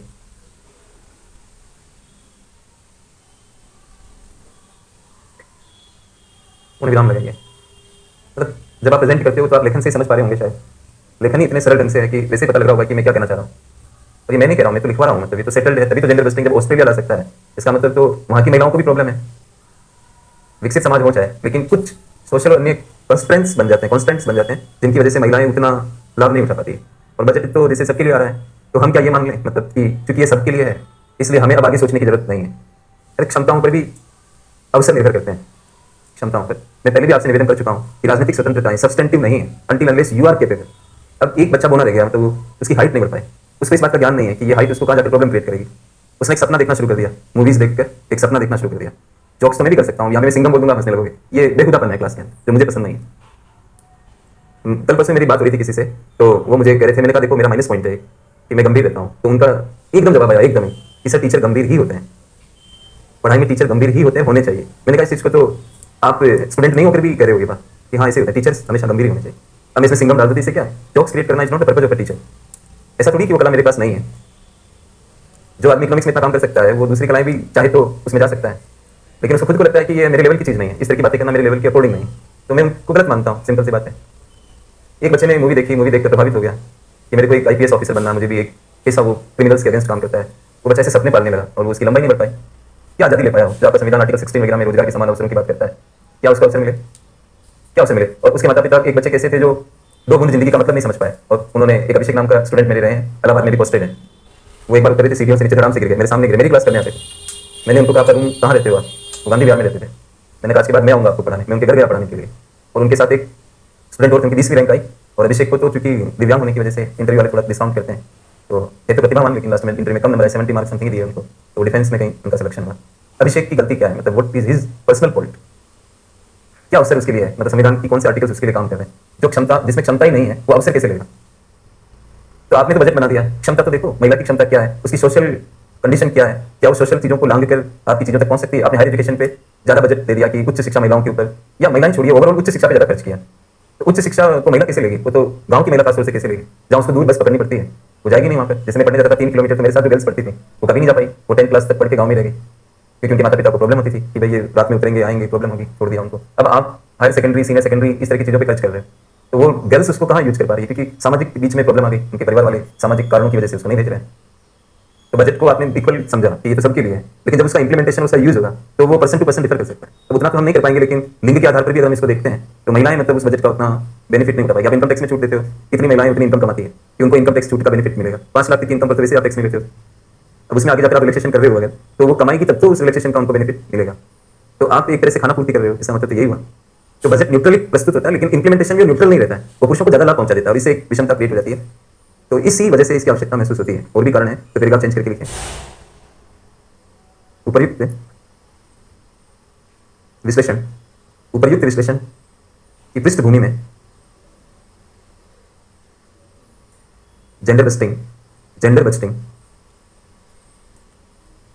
की आवश्यकता को समझा जा सकता है। पूर्ण विराम लगाइए। उपर्युक्त के अलावा कोमा लगाइए। जेंडर बस्टिंग की आवश्यकता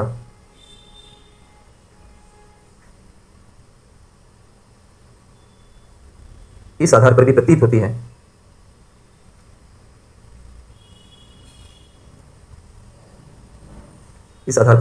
है कि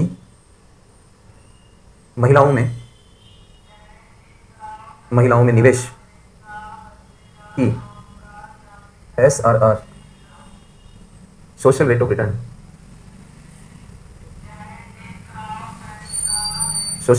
रिटर्न सामाजिक प्रतिफल की दर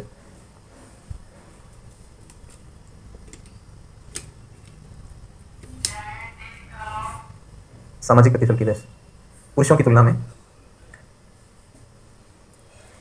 तुलना में अधिक पाई गई है। जैसे मेंस में आप लिखो तो जैसे SRR लिख देना होगा। थोड़ा सा भी आपको लगे कि मैं इसका फुल फॉर्म ठीक से नहीं कर पाऊंगा, ऐसे जरूरत क्या है? जब ये ऐसे चलते हैं वो सब समझ आएंगे क्या क्या कहना चाह रहे हैं। मतलब किसी पुरुष पे खर्च करो और 1 लाख रुपए ही किसी महिला पर खर्च करो। खर्च कर रहे हो मतलब इन्वेस्टमेंट टाइप का खर्च, मतलब उसको कपड़ा नहीं दिला रहे हो, शिक्षा स्वास्थ्य में कर रहे हो। ह्यूमन कैपिटल फॉर्मेशन एक शब्द होता है, ह्यूमन कैपिटल फॉर्मेशन, मानव पूंजी का निर्माण कर रहे हो। निवेश तभी कराएगा जब आप पूंजी निर्माण करते हो तब। तो ह्यूमन कैपिटल भी आजकल क्या है, कैपिटल मानी जाती है, लेकिन उसका जो बातचीत होती है तो स्पेशल होती है। जब तक उसका स्पेशल कोई संदर्भ ना हो तो शिक्षा स्वास्थ्य पर खर्च को इन्वेस्टमेंट नहीं माना जाता है, उसको कंजप्शन माना जाता है। लेकिन जब आप संदर्भ के साथ बात कर रहे हो तो यहाँ थोड़ा संदर्भ बन रहा है। आप निवेश बोल रहे हो तो सीधी सी बात है कि आप उनकी ह्यूमन कैपिटल वाली बात कर रहे हो। पुरुष भी ह्यूमन कैपिटल हो सकते हैं अगर उनको कोई स्किल्स आता हो, और महिलाएं भी ह्यूमन कैपिटल बन सकती है अगर उनको स्किल्स आता हो। एक इंसान जिसको कुछ नहीं आता हो वो ह्यूमन तो है लेकिन ह्यूमन कैपिटल नहीं है। कैपिटल शब्द को लाने के लिए उसमें कुछ गुण होने चाहिए, और वो गुण भी ऐसे होने चाहिए, साधु सन्यासियों वाले नहीं, वो गुण भी ऐसे होने चाहिए जो इकोनॉमी को आगे ले जाते हैं। तब उनको आप ह्यूमन रिसोर्स भी कहोगे और उनको चाहो तो आप ह्यूमन कैपिटल भी बोल सकते हो। अब आपने शिक्षा स्वास्थ्य 1 लाख रुपए पुरुष में लगाए और 1 लाख रुपए महिला में लगा दिए, तो रिसर्च कहता है कि महिलाओं में पैसा जो आपने लगाया, इकोनॉमिक्स को क्या मिला उसको छोड़िए, सोशल रेट ऑफ रिटर्न, मतलब समाज को जो फायदा होता है। सामाजिक फायदे अगेन मैं कहूँगा मापे नहीं जा सकते। समाज में एकता, अखंडता, अंतःक्रिया, प्रेम क्या मापे जा सकते हैं? समझना पड़ता है। या रेट आ रहा है तो रेट कोई निकलेगी क्या मैथमेटिक्स वाली, समझने की बात है। अल्फाज है, अल्फाज कैसे अल्फाजों का प्रयोग करते हैं, तो यहाँ पे रेट नहीं निकल रहा है, भाव है। भाव क्या है? समाज को ज्यादा लाभ मिलेगा, महिलाओं में खर्च करोगे तो समाज को ज्यादा लाभ मिलेगा, ऐसा पाया गया है। जैसे महिलाओं को शिक्षा मंत्रालय दे दो, स्वास्थ्य मंत्रालय दे दो, वो ज्यादा पढ़ी लिखी होंगी तो उसका इंपैक्ट फैमिली पे भी आएगा। बच्चों पर प्रैक्टिकली अगर आप देखते हो तो सबसे ज्यादा काम महिला करती है। मतलब किसी का भी बच्चा हो, उसकी पत्नी बच्चे पे ज्यादा ध्यान देगी, उसको टाइम पर पढ़ाना है, क्या खिलाना है। मौका आ गया तो डांट भी देना कि भाई ये तुम नहीं खाओगे, फादर कहेंगे कि नहीं इसको दिला दो, ये वो कहेगी नहीं ये आपका एरिया नहीं है, आप चुप रहे तो ज्यादा बेहतर होगा और मैं देखूंगी कि बच्चे कैसे पालने। तो कभी भी हम नहीं कहते मेल एंड चाइल्ड डेवलपमेंट, कभी ये वर्ड सुना है, लेकिन हम कहते हैं वुमन एंड चाइल्ड डेवलपमेंट। तो पंडित नेहरू कहते हैं मेरा भगवान बालकों में है, और बालक के साथ माता जुड़ी हुई है। अगर माता बालक को विकसित करती है तो भारत भी विकसित होगा एक तरह से। बालक का विकास, बालपन के अंदर जो चीजें आप देते हो, संस्कार देते हो, या उद्दंड बच्चे बैठे रहते हैं कई बार, तो ये उद्दंडता कहां से आई? क्योंकि उनके पेरेंट्स ने उनको कंट्रोल नहीं किया। आपको क्या लगता है मैं वहां से एंट्री लेता हूं फिर मैं जाता हूं तो मुझे दिखता नहीं है? मैं बहुत कुछ देखता हूं, चुप रहने की मेरी आदत है। संस्कार नहीं, बिना संस्कार के विकास नहीं हो सकता। चिल्लाना, जोर जोर से बोलना, कुछ भी कमेंट्स पास कर देना, फिर क्लास में भी बैठना, ये कौन सा विरोधाभास है जिसके साथ हम जी रहे हैं? तो बच्चों का विकास माता से जुड़ जाता है, समाज का विकास भी माता से, बहनों से, इनसे, महिलाओं से जुड़ जाता है। तो सोशल रेट ऑफ रिटर्न भी ज्यादा देखेंगे, तो प्रैक्टिकली भी। और आईएमएफ क्या कहता है कि महिलाओं को अगर भारत आगे लेके आता है, तो मैं इकोनॉमिक इंपोर्टेंस बता रहा हूँ। और आईएमएफ क्या कहता है कि महिलाओं को अगर भारत आगे लेके आता है, तो मैं इकोनॉमिक इंपोर्टेंस बता रहा हूँ कि महिलाओं को अगर आप आगे लाते हो, चाहे बिजनेस में लाते हो, स्टार्टअप्स में लाते हो, मैनेजमेंट में लाते हो, तो आपकी जीडीपी की ग्रोथ रेट सिर्फ लिंग बदलने से चेंज हो जाएगी। लिखिए पैराग्राफ चेंज करके। आईएमएफ के अनुसार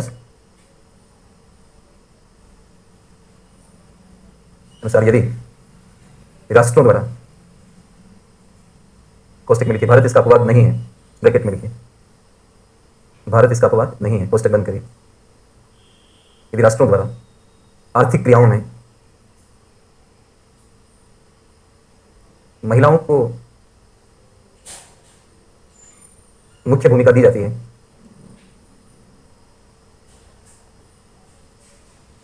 तो जीडीपी अधिक तेज गति से बढ़ सकता है।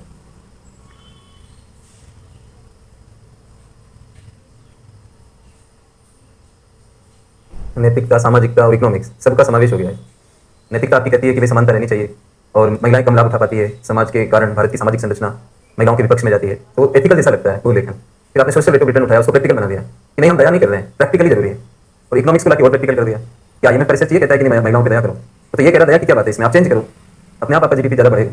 तो प्रैक्टिकली हो गया ना कि महिलाओं पर खर्च ज़्यादा होना चाहिए इस हिसाब से, फिर आप चेंज करके लिखिए इस प्रकार। उपयुक्त विश्लेषण के आधार पर, उपयुक्त विश्लेषण के आधार पर जेंडर बस्टिंग की आवश्यकता को उचित ठहराया जा सकता है।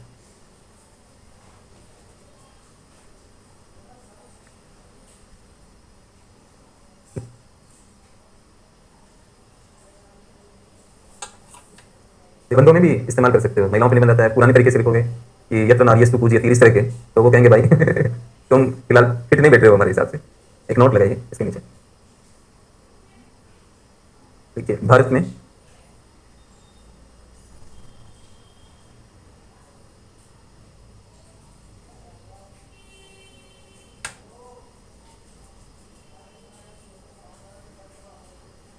संसद के समक्ष प्रतिवर्ष जीबीएस जेंडर बजट स्टेटमेंट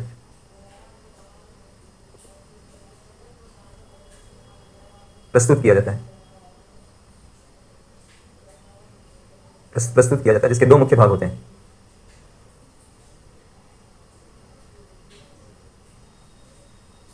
पेश लगाइए।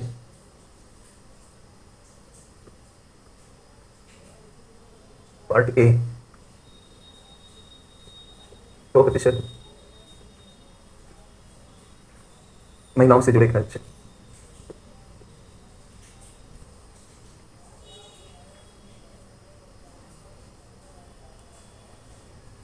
पार्ट बी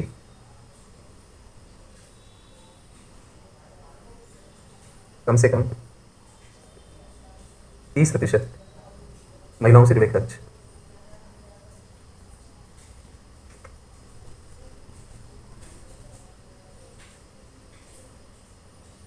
ऐसे दो पार्ट बनते हैं, इसमें वो सारी स्कीमें और खर्च लिखे जाते हैं जो 100% महिलाओं से कनेक्टेड होते हैं। और पार्ट बी में ऐसे दिखाए जाते हैं जिनका कम से कम 30% भाग महिलाओं से कनेक्ट होता हो, उनको पार्ट बी में दिखाया जाए। राइट, पैराग्राफ चेंज करिए। यूनियन बजट 2021-22 में जेंडर बस्टिंग का स्तर 4.2% पाया गया है। अर्थात यूनियन बजट 2021-22 के कुल खर्च का 4.2% भाग महिलाओं से मुख्य रूप से जुड़ा हुआ है।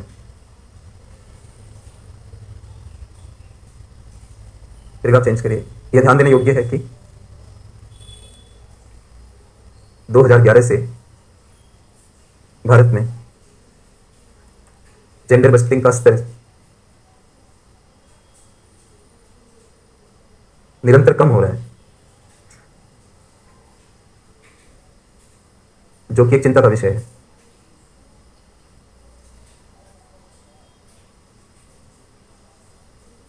ट्रेंड भी ध्यान रखिए, मतलब यूपीएससी स्टेटस भी पूछता है कि जेंडर बस्टिंग का प्रेजेंट स्टेटस क्या है इंडिया। तो ये खर्चे का अनुपात ट्रैक किया जाता है, अनुपात ही ज़्यादा इंपॉर्टेंट होते हैं। रुपयों में अगर आप ज़्यादा खर्च कर भी रहे हो तो बजट की साइज भी तो बड़ी होती है, तो रुपये ज़्यादा करने से उतना महत्व नहीं बनता है जितना प्रपोर्शन को देखने से होता है।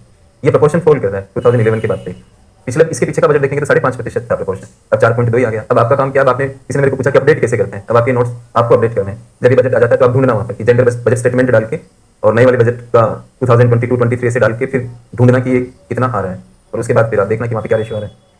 ऐसे ट्रैक हो जाएगा। या फिर अखबार पढ़ते रहना, अखबार वाले भी कभी कभी लिखते हैं इसके ऊपर, तो उस हिसाब से फिर आप और डेटा ढूंढना हो तो देख लेना, नहीं तो न्यूज़पेपर में भी आ जाता है कई बार।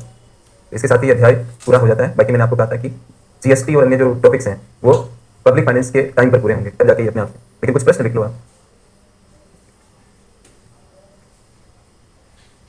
फर्स्ट क्वेश्चन लिखिए, बजट से आप क्या समझते हैं?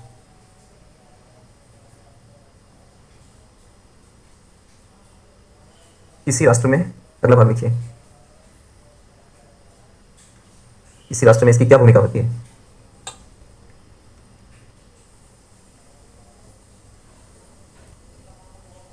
अगला सवाल लिखिए, घाटे के बजट से आप क्या समझते हैं?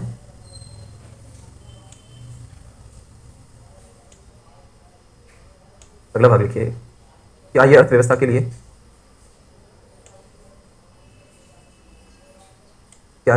लिए हानिकारक होता है?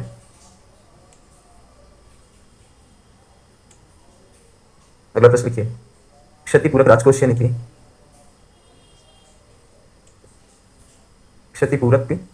नीति से आप क्या समझते हैं?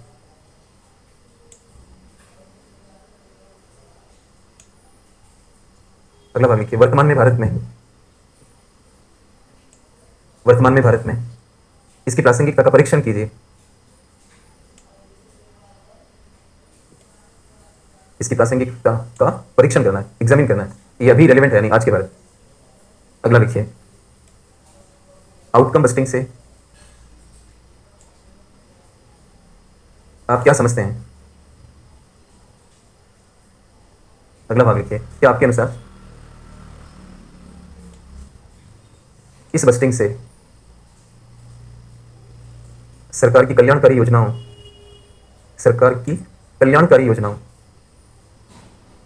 के गवर्नेंस में सुधार होगा?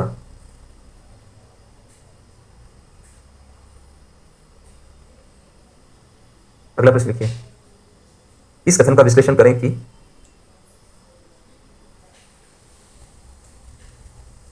बजटिंग का प्रारूप कार्यपालिका की वित्तीय जवाबदेही को निर्धारित करता है।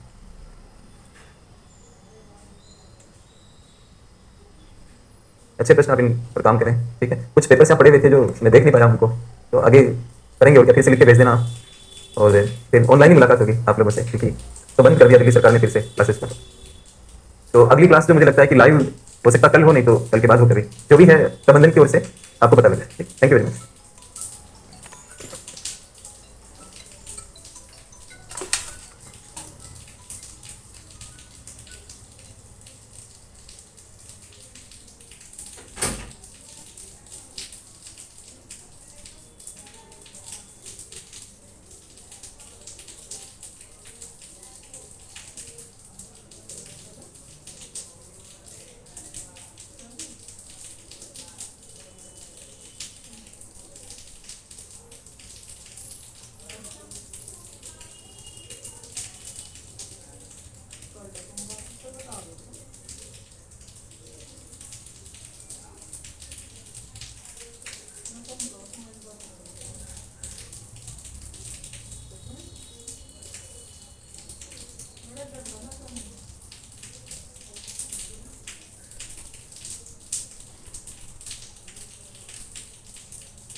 संक्षेप में इंफ्रा भी बोलते हैं, इंफ्रा करके। तो इंफ्रा सपोर्ट सिस्टम है जिसके होने पर हम कोई भी काम को अच्छे से कर सकते हैं।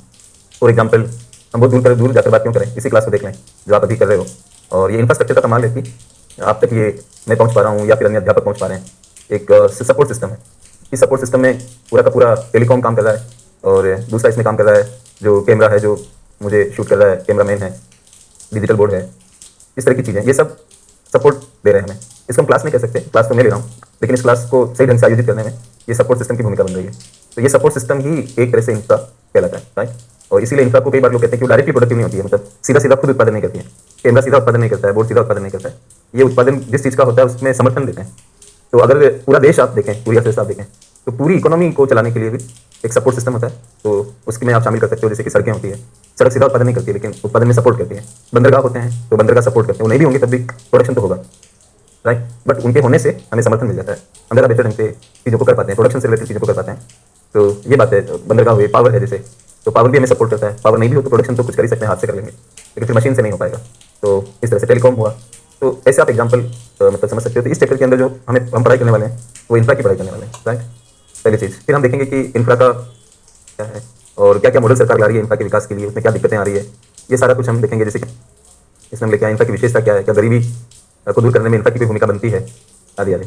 तो विषय में घुसने से पहले मैंने बात करते हैं अन्य चीज़ों की। तो रेगुलर क्लास को करिए, क्योंकि फिर ऑफलाइन मोड में जब हमारी मुलाकात होगी जब करें। आधारभूत संरचना, कई बार हम इसको बहुत संक्षेप में इंफ्रा भी बोल देते हैं, एक तरह से हम क्या कह सकते हैं, तो मेंस वगैरह लिखो तो इस शब्द से काम चला सकते हो, इंफ्रा लिखकर, राइट। तो ये हमारा चैप्टर है। तो प्रस्तावना वगैरह लिखाने से पहले थोड़ा सा एक डायग्राम बनाकर कुछ बातें करना चाहता हूँ आपसे। तो यहाँ पर हम लिखते हैं इंफ्रा लिखते हैं, राइट।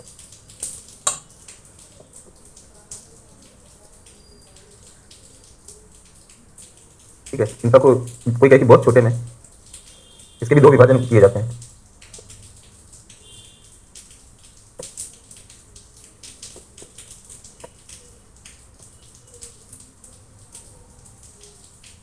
ये सामाजिक विकास में मदद करती है, सोशल इंफ्रा।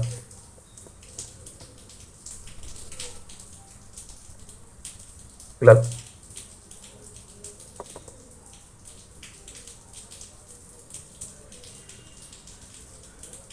आर्थिक विकास की तरह।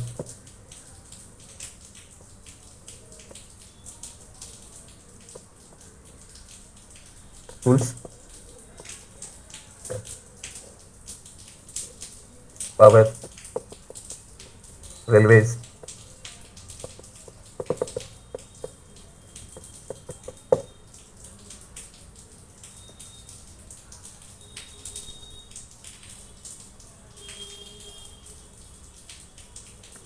तो जो इंफ्रास्ट्रक्चर है एक सपोर्ट सिस्टम है, और दो तरह की होती है, सोशल इंफ्रा जो सामाजिक विकास की तरफ ले जाती है, और इकोनॉमिक इंफ्रा आर्थिक विकास की तरफ ले जाती है। तो उसमें क्या क्या आता है, road, sports, telecom, power, railway, इस तरह की चीज़ें किसमें काउंट होती है, इकोनॉमिक इंफ्रा में काउंट होती है। एक चीज़ तो ये है। दूसरा, अगर कहीं पर भी आप केवल इंफ्रा शब्द सुनते हो या पढ़ते हो, उसके आगे कुछ नहीं लिखा गया, सोशल, इकोनॉमिक, ऐसा कुछ नहीं लिखा गया, तो आपको उसे इकोनॉमिक इंफ्रा समझना है। जैसे आपने एक लाइन पढ़ी कि एक देश के विकास में इंफ्रा की महत्वपूर्ण भूमिका होती है, एक लाइन पढ़ी आपने, लिखा इंफ्रा की, ये नहीं लिखा आर्थिक इंफ्रा या सामाजिक इंफ्रा, तो आपको उसका क्या अर्थ निकालना है कि वो इसकी बात कर रहे हैं। सोशल इंफ्रा जब इसका जिक्र होता है तो स्पेशली बोला जाता है सोशल इंफ्रा, अदरवाइज जब भी आप इंफ्रा वर्ड बोलते हो तो आपको इसका अर्थ समझना है कि वो इकोनॉमिक इंफ्रा की बात कर रहे हैं। We are talking about economic infra when they use a single term infra, single term infra use करते हैं, then you are to say that they are talking about such things as road, sports, telecom, power, railway and so on. I think आप समझ गए होंगे कि मैं क्या कहना चाह रहा हूँ, राइट। अच्छा, थोड़ा सा और विश्लेषण को अगर आप पसंद करते हो तो एक चीज़ और समझ सकते हो इसमें, वो मेरी तरफ से आपको दे रहा हूँ। जब किसी समाज का विकास होता है, सामाजिक विकास होता है, तो उससे भी आर्थिक विकास को बढ़ावा मिलता है। जिस देश का समाज अच्छा होगा, शिक्षित होगा, स्वस्थ होगा, क्योंकि यहाँ पर क्या स्कूल, हॉस्पिटल, तो इससे क्या फायदा होता है, आर्थिक विकास को भी बढ़ावा मिलता है। तो आप एक ऐसा भी बना सकते हो, ऐसा ये उधर भी ले जाता है। ऐसे जब आप पढ़ाई करते हो तो यहाँ यूपीएससी मेंस जैसा माहौल बनता है, सिविल सर्विस जैसा माहौल बनता है, और एक लिपिकीय ढंग से पढ़ना,